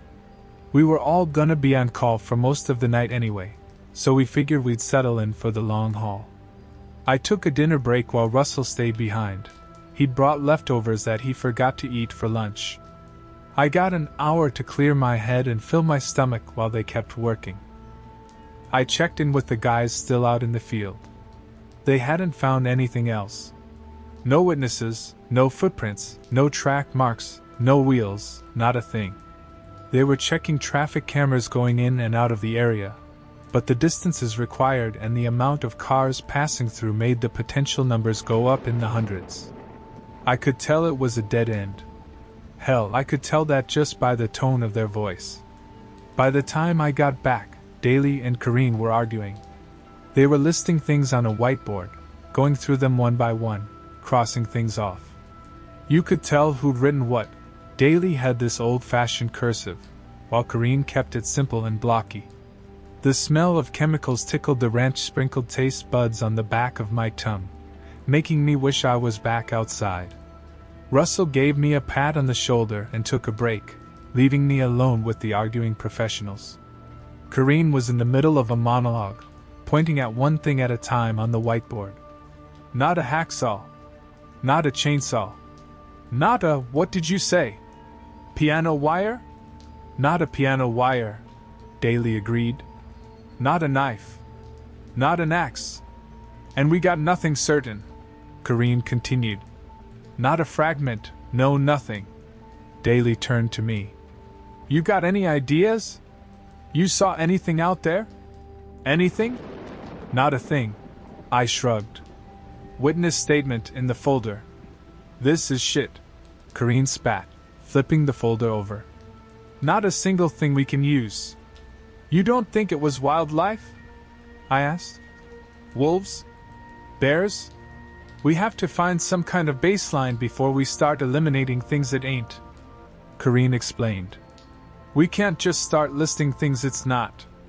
Well, it's better than standing here saying nothing, Daly argued. Hold on. He flipped the whiteboard over, uncorked his pen, and started at the top. It's not a wolf, he said.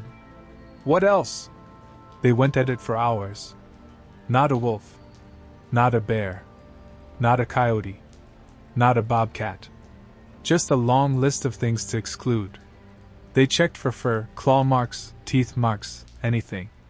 All the while Russell and I went up and down the stairs, calling the chief to let him know there was nothing to report. By 8 p.m. we were running in circles. We called it a night. Corrine packed up first, then Russell and I got off the clock. Russell headed home immediately, but I noticed Daly sticking around a little longer. I pretended to look for my keys as I kept an eye on him. He was still talking, but not to me. We're missing something, he mumbled. We're missing something big. Like what? I asked. He looked up at me, snapping out of whatever thought was running through his head. I'm just making conversation. Pay me no mind.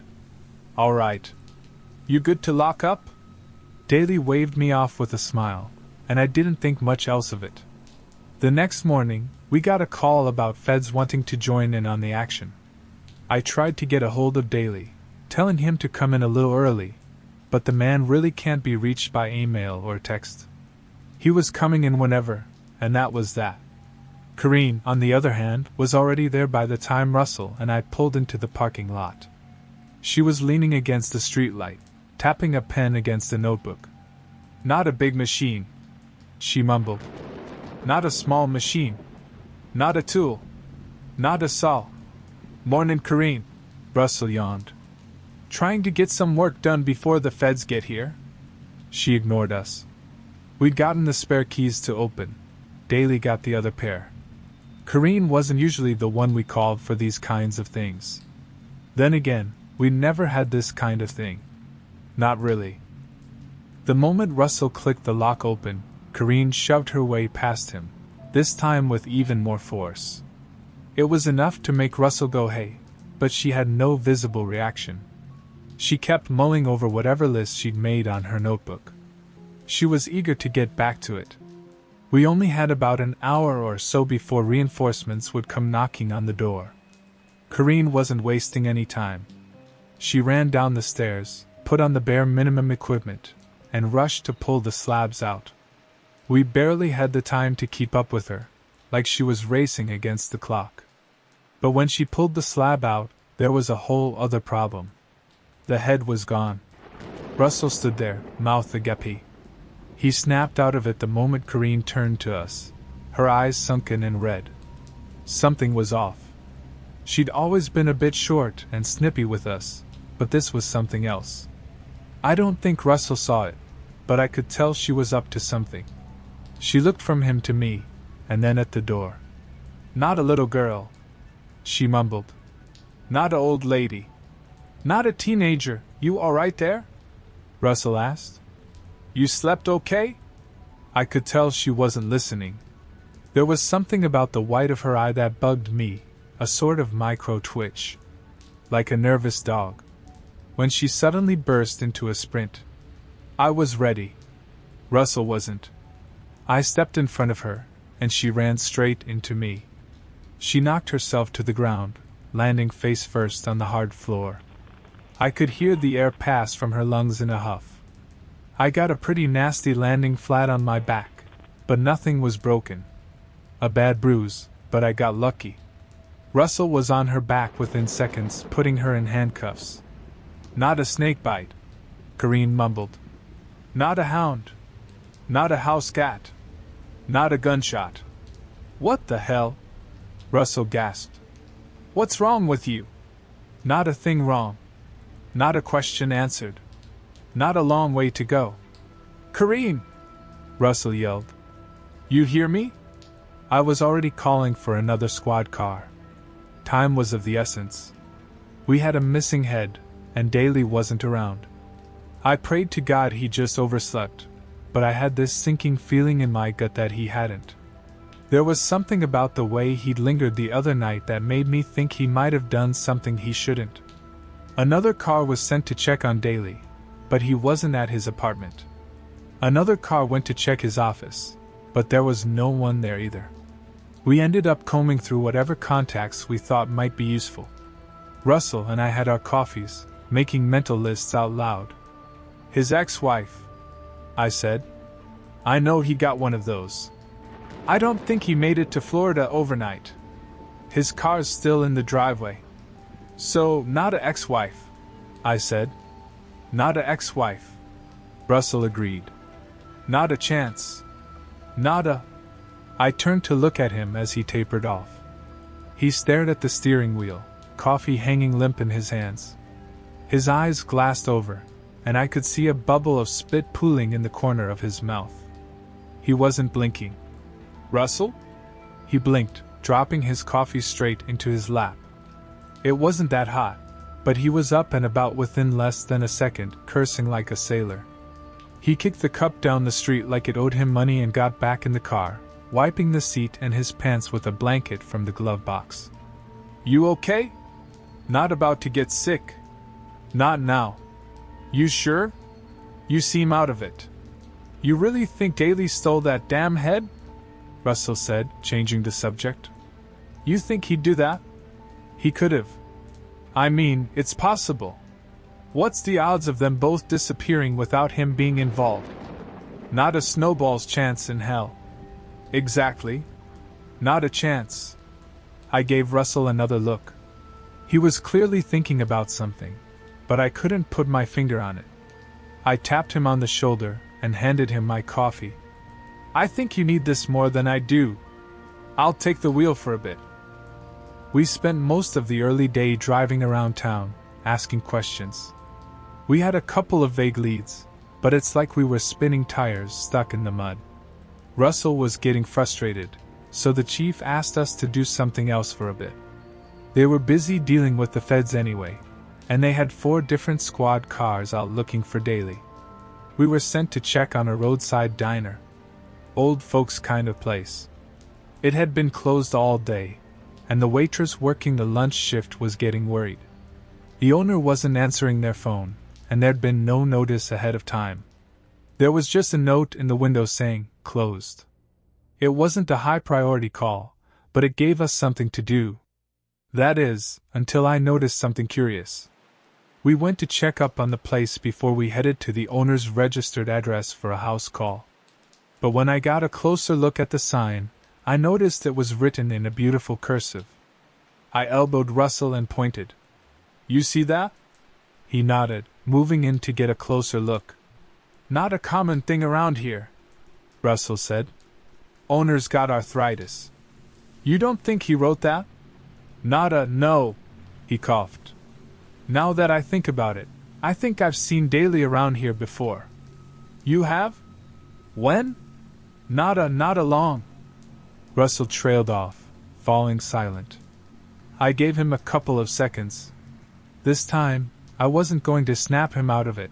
I wanted to see what was going on. He stood there for a full minute. I counted. It was a full minute. Then he almost toppled over, tipping forward like a falling tree. That's when I rushed to catch him. If I hadn't, he'd have gotten a face full of gravel. He immediately went on the defensive, straightening his back out. I'm okay, he insisted. I'm okay. You gotta talk to me. I'm okay, whatever. I'm okay. Not a dash, stop saying that. You keep saying that, and you zone out. Saying what? I blinked. I didn't want to say it. There was something dangerous in it. Like turning a key to a door you didn't want to open. I shook it out of my head and headed for the car. Before I got halfway, Russell was going around the back. He wasn't about to wait. He was heading inside, with or without me. I had to stop whatever I was doing to catch up with him. I called up to him, but he was heading for the back door. Before I got to him, he'd cracked a window and shoved the door open. He was rushing inside with the same urgency that Corrine had, except I wasn't there to tackle him. Last thing I saw before he rounded the corner was him pulling out his gun. I called out for backup as I ran after him. I stopped dead in my tracks a couple steps inside the kitchen. The owner was on the floor, face down in a pool of blood. You could smell death on him. Russell had stepped over him, heading straight for the front of the diner. This wasn't like him. Russell was not a hothead. Not a thrill seeker. If anything, he was the controlled one.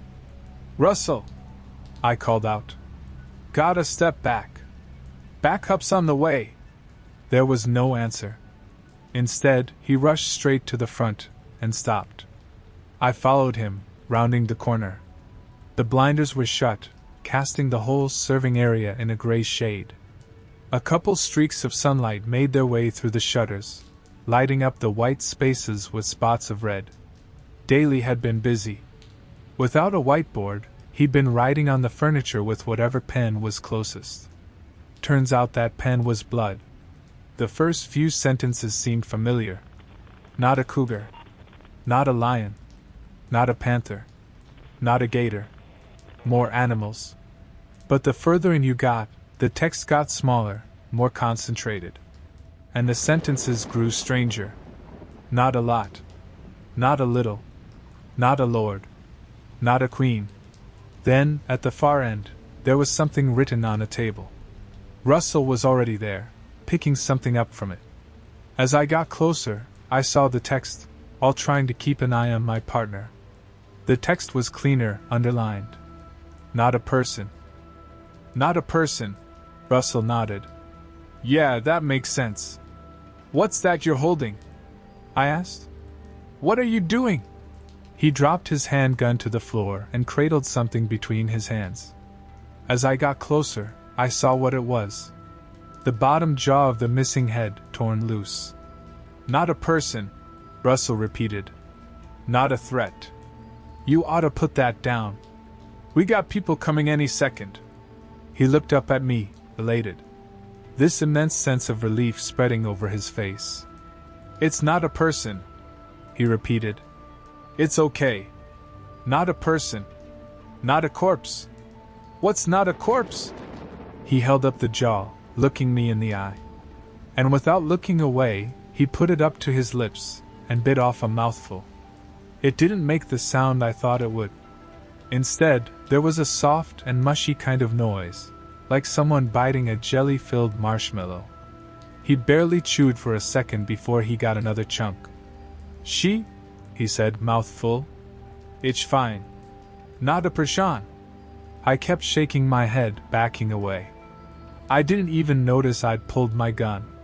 He held the flesh out to me, looking like I'd said something hurtful. Try it, he smiled. Try a little. No way, I said. Not a dash. I had to stop myself. I had to physically stop myself. Thinking about this sentence made my head spiral into a pattern of repetition over and over again, like an allergic reaction in the back of my mind. I slapped my hands over my mouth, smacking my front teeth with the metal of my gun. I didn't know what to do. I couldn't shoot Russell, but I couldn't stay. I turned away. I hadn't noticed the bathroom door opening. The one in the back, near the grill. And I hadn't noticed Daly waddling out of it. Turns out he'd had a meal of his own. He'd eaten most of the head. Hair was still hanging out the side of his mouth. His glasses were clinging to the tip of his nose, a single good shake from falling to the floor. In the dark, his hands looked black rather than bloody, but you could tell from the smell. I ran straight into him, almost knocking him over. He fumbled his steps a little, leaned back against the wall, and braced himself. It's okay, Daly burped. It's not a person. Not a corpse, Russell added. Not a soul. I could hear myself finishing the sentence. I was just a syllable or two away. I wanted to say it was not a person, too. Not a problem. Not a. Instead, I pushed past Daly. I rushed forward, leaping over the dead body, and threw myself out the back door. I got a good 10-15 feet out past the door before I looked back. Daly and Russell were both standing by the door, looking at me. They weren't chasing me off or trying to talk me down. They just stood there, mumbling the same pattern, the same rhythm. They couldn't figure out what the hell this thing was, so they were just listing things it wasn't. Not a this. Not a that. Then I heard something. A dragging sound. And I realized they weren't looking at me. They were looking at something behind me. Something cold and mucus-covered wrapped around my eyes like wet seaweed. I screamed, but that only served to open my mouth. Something cold got pushed and past my tongue, tickling my tonsils, and I swallowed. I choked as something bitter and meaty swirled down my gullet. It felt like someone had thrown a sack of bricks off a tall bridge, landing hard in the bottom of my stomach. I fell forward, gasping for air and scraping my knees. I was dry heaving to get that thing out of me. My eyes were covered in grease, and all I saw was this figure. It emerged from behind me, moving past me. I barely saw the shape of it, but it had something like a big arm coming out of its side. It looked like a big corncob, but instead of kernels there were pieces. There was the shape of a foot, a hand, long hair from a scalp. As it moved past me, Daly and Russell silently joined it. Before they disappeared down the northern field, I heard something snap and tumble to the ground. I got to my feet, stumbling. I made it to the bathroom. I shoved fingers down my throat, but no matter what I did, nothing came of it. Something was stuck in the pit of my stomach, and by the time backup arrived I was sobbing on my knees, bent over a bloody toilet seat. I was screaming into the porcelain, begging for whatever was inside of me to leave. But it didn't. They had to drag me out by the arms. It didn't get any of it out. Not a piece. Not a little piece. Not a single, little piece. They didn't find Daly or Russell. I ended up with a 2-night stay at the hospital. Apparently, something similar happened to Corrine. She'd had a breakdown, and they were still trying to figure out the problem. Some signs pointed to a fungal infection, but they couldn't find the cause. The doctor determined that it was not a virus, not a bacterial infection, not a misfolded prion. They had to put her on N4, as they couldn't get her to shut her mouth long enough to eat. They were still trying to figure me out when I got sent home. They said I wasn't as far gone. Paid leave, 3 weeks. 3 weeks turned to 6 as the test results came back inconclusive over and over again. At one point they thought I had some kind of contagion, but they couldn't say for sure. Someone mentioned narcotics, but it just turned into a long list of negative tests. I switched doctor 3 times as they kept tripping over their own diagnoses. One of them ended up taking their own sick leave after a while. I've been trying to figure out a way to get rid of this. I sit up at night, staring at the wall, drawing on my cheap wallpaper with a black pen. I want to help them. I want to figure this out. I write what I know to be true, over and over. It's not a threat. Not a person. Not a human. Not a corpse. I had to give myself a reason to write again. I've been trying to resist it for so long. It's like whistling a song that you know you can't stop humming. If you start, it'll be on your mind all day. But I'll just do it. I'll do it until I get it out of my system. I don't care if it takes days, or weeks, or months. I'll figure it out. I'll get it out. And once it's gone, I'll be back here to figure this out. Not a day. Not a week. Not a month. Not a year. Not a threat. Not a person. Not a killer. Not a beast. Not a thing. Not a.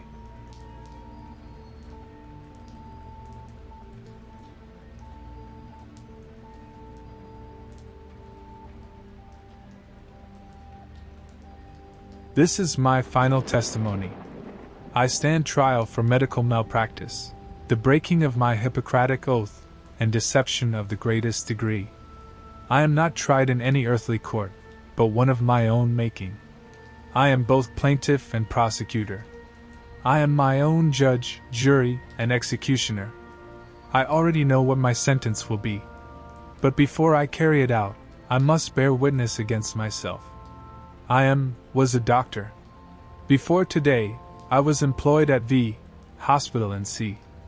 I was chief of pediatric oncology.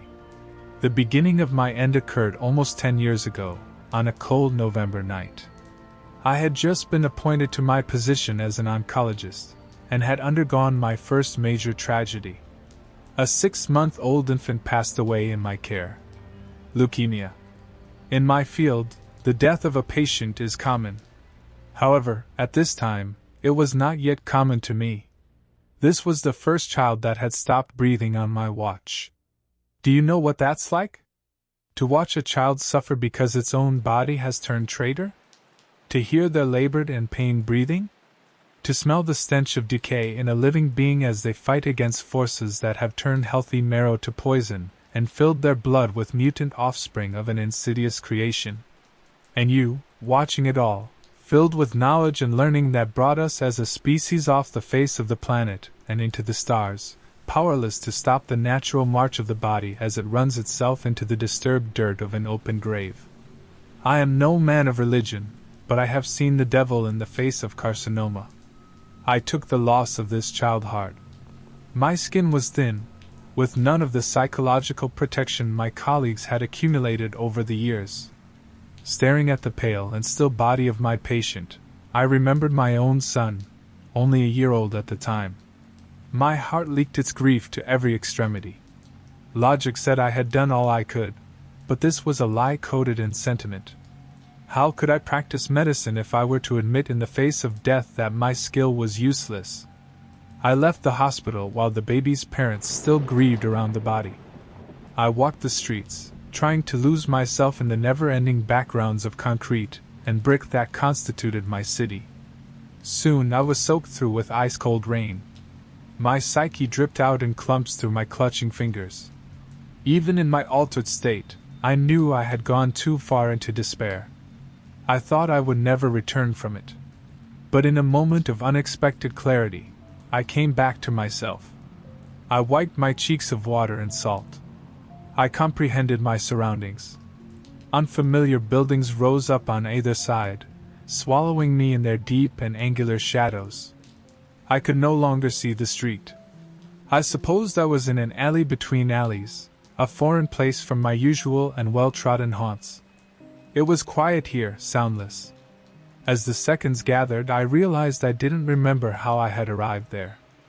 I saw a figure at the end of a narrow passage. It was a man, and he was unremarkable in every aspect. His form blended into the building he leaned against, and he seemed only a smudge against the brick. His clothes were ragged, his face neither handsome nor excessively ugly. As I tried to place his features, they blurred, melting together like a liquid veil were being poured over my eyes. I did not want to approach him. If I had not been in such a state of distress, I would have left the moment I saw him, not sparing a second glance. But I allowed myself the indulgence of another look. And it was in the turning of my head that my damnation was sealed. The man stared back at me with coppery pupils. They reflected the meager light like a dog's eyes in the dark. Something within those orbs cut through my shirt and skin. It was as if my exterior were stripped away and the darkest essence of my being were laid bare like a book. Somehow I knew he read my shame with sympathy. I moved in his direction with slow feet. Once I was close enough to smell him, to hear his breathing above the patter of rain, I spoke. "Who are you?" The man did not answer. He reached into his pocket and pulled out a vial. Inside was a clear substance, slightly viscous like oil. He opened the cap and held his finger over its mouth. He produced a pin in his other hand and pricked the pad of his index finger. A drop of blood spilled over the edge of his fingerprint and into the vial, clouding the liquid in twisted and insinuative patterns. The man shook the mixture, and it congealed into the consistency of pus. He extended it to me. He cleared his throat, raspy tongues of phlegm blasted away by the inner convulsions of his soft palate. It seemed his throat was more accustomed to smoke and smog than words. But after the cacophony, the words did come. "Anoint, and they will live." I stared at him. I had dismissed God as superstition years ago. Miracles, at best, were unknown principles of the natural world that still hid behind the curtain of ignorance. I was not a believing man, but in that alley I allowed myself that weakness. Entertaining the ramblings of a wet homeless person who smelled of dogs seemed harmless compared to the insanity that waited at the edge of my subconsciousness. With an empty mind and numb fingers, I reached out to take the vial. But before my fingertips could brush the glass surface, I stopped. How? How does it work?" The man coughed again, a spluttering noise like a dying car. "A price is paid." "A price? What?" He met my gaze with his coppery stare. "One befitting." My eyes went back to the vial. Years from that moment, lying alone in the gloom of a dark bedroom, I would lie to myself and say I did not know what he meant. That I could not have known. But I did. I knew then, and I know now, that there is only one thing worthy of the priceless gift of life. The rain smacked the ground around us like 1,000 heartbeats. I remembered the flat line of the infant that had died only hours earlier. The sustained wail of the machine reverberated in my skull like a recited prayer. After a moment, I took the vial, cradling it loosely in my fingers. The man's voice became soft. "Tell no one, or the debt will fall to you. Not everyone understands the price of miracles." Without a backwards glance, the man turned. He walked down the alley, then vanished around the corner. I stayed still. The rain cooled my fevered skin. I wiped my hand over my face. Something shifted, and in another moment, I was on a familiar street, walking back towards the hospital. I thought I had been subject to a hallucination, a physical manifestation of my mania. But I felt the unblemished glass of the vial in my pocket, and my heart was torn apart with a strange opposition of dread and longing. It was weeks before I used my new gift. There was another child, this one 4 years old. The cancer had gotten into her bones. At night she woke the entire ward with her screams of pain. We subjected her to surgery, chemo, radiation. We filled her body with poison until it was pressed against the threshold of death. Still the tumors rose up again one after the other like depraved parodies of Christ. She was nearing the end. It was time to tell the family to say their goodbyes. But before I did, on the last evening of her treatment, I went to see her. I was there making sure that she had received her regular dose of morphine. I saw her small and drawn face. Her bald head was dotted with sweat like dew. Her body, shuddering, draped across the bedspread, was sorrow incarnate. I remembered the vial. I wish I could confess that I fought to convince myself that I had to go over some ethical grocery list before I took the vial out of my pocket. But there was no moral struggle. Her face, her pallid and bruised and starving form, with collarbones jutting out from her skin like axe blades. Such an image was an all-consuming counter-argument. I took the vial and unstopped it. The room filled with a cloying smell, like berries rotting in milk. I spilled one drop of its substance onto her forehead. The fluid sank into her skin like a gas. Her face relaxed. For the first time in 2 years, she slept without the aid of opiates. The next day, she woke with bright eyes and greeted her parents by leaping from the bed and running to embrace them. They wept at the miracle, confused, terrified, but altogether grateful. They celebrated. As I watched the scene of joy, I contemplated other things. I pondered how in another room of the hospital that night, an old man had died suddenly of heart failure. I read the report myself. He had no family record of heart problems, no such previous issues in his history. He has been admitted for forgetting to take his diabetes medication and having a higher than average blood sugar. They were keeping him overnight strictly as a precaution, nothing more. He was 60, pushing 70. He had a wife and 5 children. In the same minute, perhaps the same second I had poured out the vial on the child, his heart had ceased beating. What would you have done? How was I supposed to reconcile the image of the young child, whole and healthy, with the image of a circle of siblings mourning their father as his casket was lowered into the ground? I attended the funeral from a distance. I told myself it was penance. But now I worry it was reassurance.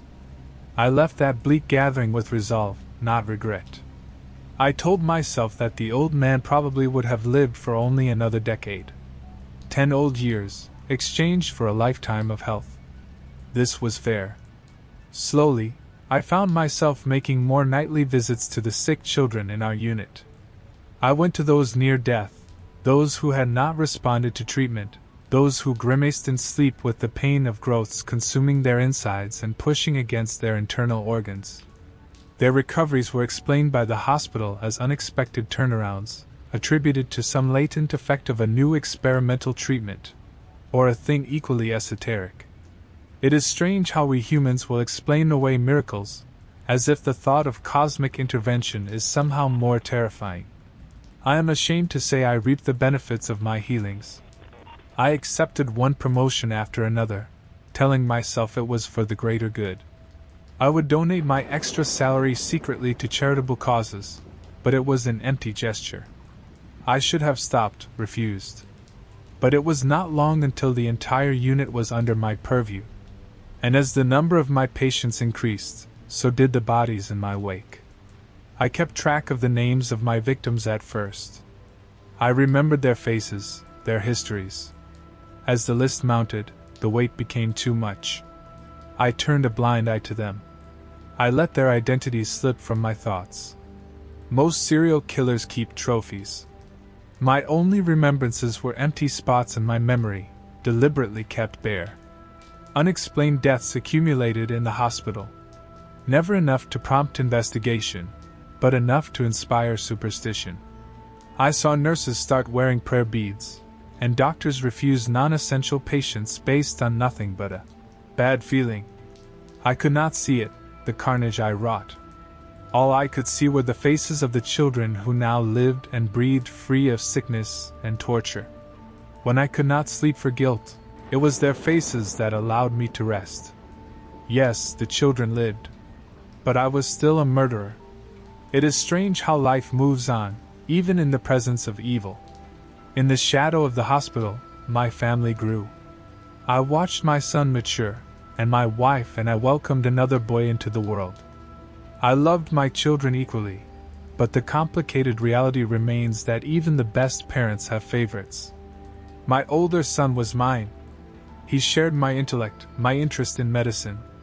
At first it manifested in a simple curiosity of my stethoscope. It grew into him, reading medical textbooks the moment he could sound out words. It was all unintelligible to him. I'm sure he only looked at them for the pictures. But nothing gave me more pride than to watch him turn the thin pages, a look of concentration on his young face, still lined with baby fat. He was 10 when he collapsed for the first time. It was my other son that found him. He was only 4. He came to me, his face red with effort and tears already soaking his shirt at the throat. He was the quieter of the two, but I still remember his wails as he begged me to come downstairs. He fell! He fell! He clutched on my leg, the reverberations of his sounded fear echoing in my bones. I pushed him off and ran down the stairs. My feet stumbled, and I almost broke my neck in a tumble. I righted myself and went searching for my son. I found him on the living room floor. He was face down on the carpet, his arms twisted. He wasn't moving. I ran to him and checked his pulse. It was there, faintly, but he wouldn't wake. Blood leaked from his nose, smashed in by his fall. I fumbled with my phone and called an ambulance. In the background his brother continued to howl, begging him to open his eyes, to be okay. The doctors didn't know what caused it. After we arrived at the hospital, and after every test had been performed, all my colleagues could do was shrug their shoulders. They managed to rouse my son from his unconsciousness, but he was lethargic and weak. After a month of observation and experimentation, all they could tell us was that his blood was failing. The red cells were tearing apart at the seams, keeping oxygen from getting to his brain. They didn't know what to do. We went from hospital to hospital. We tried every experimental treatment known to man. His younger brother donated blood, plasma, and even marrow once we found him to be a good genetic match. His generosity was in vain. It all was. Nothing worked. My son was dying and there was nothing I could do about it. And it was in that hopelessness that I thought of the vial again. I had refused the thought before. I would not corrupt my family with its use. But that little vial grew heavier by the day in my pocket. I held on to hope in the medical system, gripping to it so tight until it felt like my fingernails were coming off at the quick. Each time my hand brushed the container's glass surface in my pocket, I felt the notion of some great evil hanging over my head, suspended by a single thread. No. I would not toy with the idea of cutting that string. I would see my son made well. but I would not resort to murder to do so. But after a doctor, the last we would see, instructed us to bring our son home, giving us nothing but a prescription for a bottle of liquid morphine, my convictions shattered. Do you see? They were leaving my son to die. Do you see that I had no other choice? Do you understand? That night, I crept into his room while he slept. In the dark, I heard thrashing. His brother, who slept above him in the bunk bed my wife and I had built years before, had experienced night terrors ever since he had seen his brother collapse. I heard his whimpers, and they festered in my ears. If I had any questions regarding what I was about to do, they were wiped away in an instant. The sounds that came from my little boy echoed my pain. It all needed to end. I stood over my sleeping older son, his face contorted in half-realized pain. It had been hours since his last spoonful of drug. I dug the vial out of my pocket. Somehow, after all my use, a small portion remained. I unstopped it, then held it above his head. I allowed it drop to fall. The liquid descended, and splashed on his forehead. Then it was gone. My son went from pain to peace in a moment. His face relaxed, his shoulders loosened.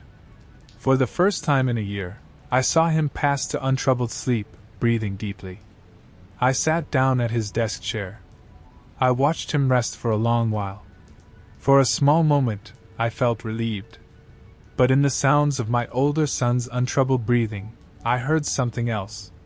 Silence. My younger son no longer thrashed in his bunk. I stood and went to him. He was so still. I touched him, and he was cold. I reached for his neck, grasping for his pulse. I pressed deep into the soft flesh, but there was no beating underneath my fingertips. I cannot remember the hours that followed. For those, I must rely on the account of others. My son told me he woke to me screaming, the sound somewhere between the void of death and the inferno of agony. He thought I was dying. My wife had been dealing with medical bills in the kitchen. She heard my pain as well. She told me she rushed into our boy's room, and saw me cradling the lifeless body of our youngest, begging for him to wake up. Paramedics arrived and declared him dead at the scene. The autopsy revealed it was a freak brain aneurysm. The funeral came and went. It was only at the reception, when I was shaking limp hands and hearing whispered condolences, that my mind began to point the finger of blame. The investigation was short, with only one true suspect. The full implication of my actions were upon me, and I wanted nothing more than to hear a pronouncement of punishment.